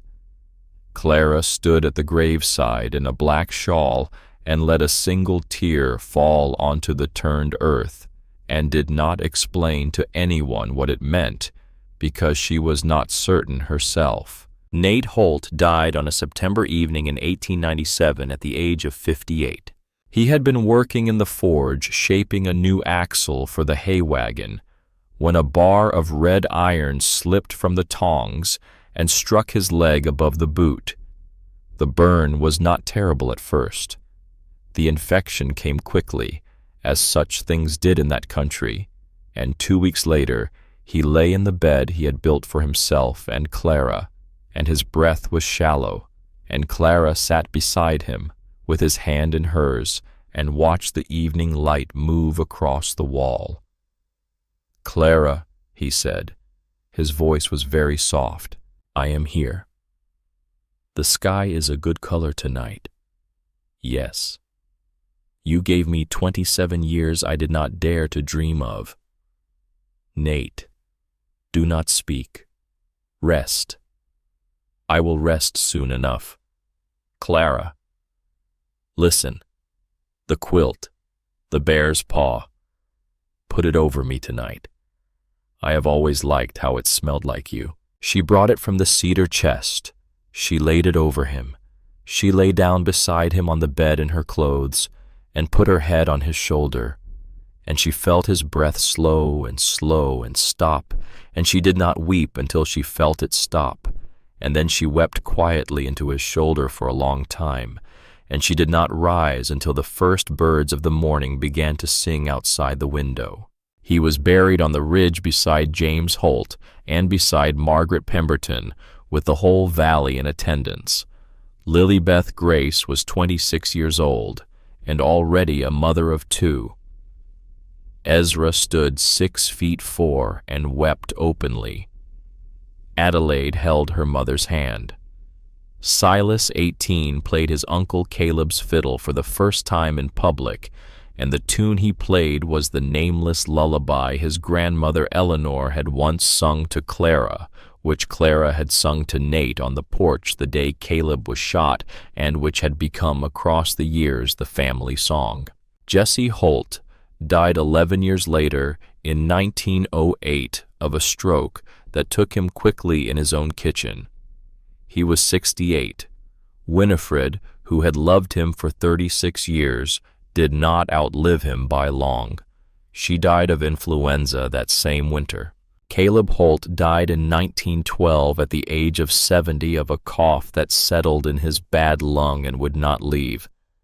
Hazel sat at his bedside and sang him old Denver saloon songs until he stopped breathing, and then she went on singing for another hour because she could not bear the quiet. She lived on another 6 years herself, largely blind by the end, sitting on the porch of the old cabin in all weathers, telling stories to whichever grandchild happened to be in earshot. Clara Whitmore Holt, the youngest of the four, lived the longest. She was 69 years old in the spring of 1915, a thin, straight woman with her white hair in a loose knot at the back of her head and her mother's gray eyes still clear in the lined face. She had outlived Nate by 18 years. She had outlived Jesse by 7. She had outlived Caleb by 3. She walked the ridge every morning in good weather with a hickory cane Ezra had cut for her, and she tended her garden, and she still kept a sewing basket by the chair in the main room, and the grandchildren came and went through the rooms of her house as if it were their own, which in every way that mattered, it was. On a cold, bright afternoon in April of 1915, she sat in the rocking chair on the porch, wrapped in the bear's paw quilt that had covered Nate on the last night of his life. Her great-granddaughter Delphine was with her. Delphine was 8 years old, the child of Lily Beth Grace's daughter, a serious, dark-eyed girl with hair so long it reached her waist. Delphine sat on the floor at Clara's feet, a scrap of cotton in her lap and a threaded needle in her hand, and she was taking her first uncertain stitches under the old woman's quiet direction. "Slow, child," Clara said. "The stitch is not a race. The stitch is a promise. Each one is a word in a sentence, and the sentence is the quilt, and the quilt is the story. Do not hurry through a story." "Grandmother." "Yes, child." "Why do the quilts matter so much?" Clara looked down at the small, dark head bent over the needle. She thought of her mother Eleanor sewing by candlelight in a Philadelphia attic. She thought of a cedar chest opened in a stranger's cabin 2,000 miles west. She thought of a silver ring on her finger and a man's voice saying, "I will to my last breath," and 4 babies born under 4 different weathers, and a husband buried on a ridge he had loved more than his own life. She thought of every hand that had touched thread across the generations of women in her line, back beyond the memory of anyone now living. Because Delphine. Quilts do not only warm the body, they warm the story. Each stitch is a prayer. Each thread is a promise. Each pattern is a memory of a person who loved someone enough to sit still for many long nights and work this small work so that on a cold morning in some year to come, a child who had not yet been born could wrap herself in the love of a woman who had long gone into the ground. When you wrap a quilt made with love around your shoulders, you are held in the arms of every woman who came before you, the living and the dead. You understand, child. Delphine nodded solemn and bent again to her stitches. Clara closed her eyes. The sun was very warm on her face. The wind had the good, clean smell of the ridge and spring pine sap and turned earth and the first wild laurel. She could hear somewhere below the porch the children playing the voices of Lily Beth Grace's grown sons, calling to one another as they brought in horses from the lower pasture. She could hear a hawk cry once high and clear. She thought she could hear, though she knew she imagined it, the ring of Nate's hammer on iron from a forge that had not fired in 18 years. She thought 7 quilts. 7 is a number God likes. 7 days, 7 seas, 7 stars. She did not wake from that afternoon sleep. Delphine noticed only when the needle slipped from the old woman's fingers and landed soft in her own lap, and she looked up and saw her great-grandmother's face, and she understood as children sometimes understand without being told. They buried Clara Whitmore Holt on the ridge beside Nate, under a white marble stone on which her eldest daughter, Lilybeth Grace, ordered the following words to be carved. Clara Whitmore Holt, 1846 to 1915. She came with 7 quilts and found a family. She left behind a legacy of love. She taught us that courage is not the absence of fear, but going forward in spite of it. The funeral brought more than 400 people up the Ridge Road on horseback and in wagons and on foot from as far as Helena and Bozeman and Butte. Delphine stood at the graveside in a black dress her mother had sewn for the occasion, a small scrap of unfinished quilting still clutched in her small hand, and when the minister had finished and the crowd had begun to turn away, the little girl stepped forward and laid the scrap on the fresh earth of the grave. "I promise, grandmother," she whispered, "your story will not die, I promise."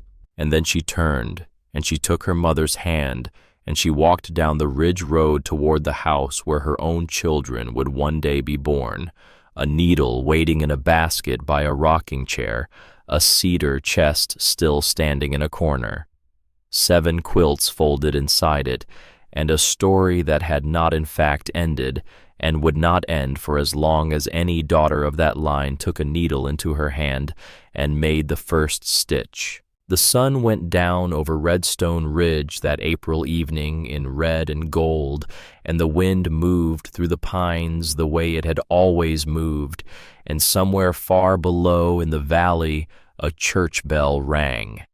The hour in Silver Pine Hollow, and the long story of Clara Whitmore, the Philadelphia girl who had once climbed a stagecoach into the mountains of Montana with nothing but 7 quilts and a trembling hope, became at last what all true stories become in the end. A thing passed down, a thing kept warm, a thing that holds us in the dark.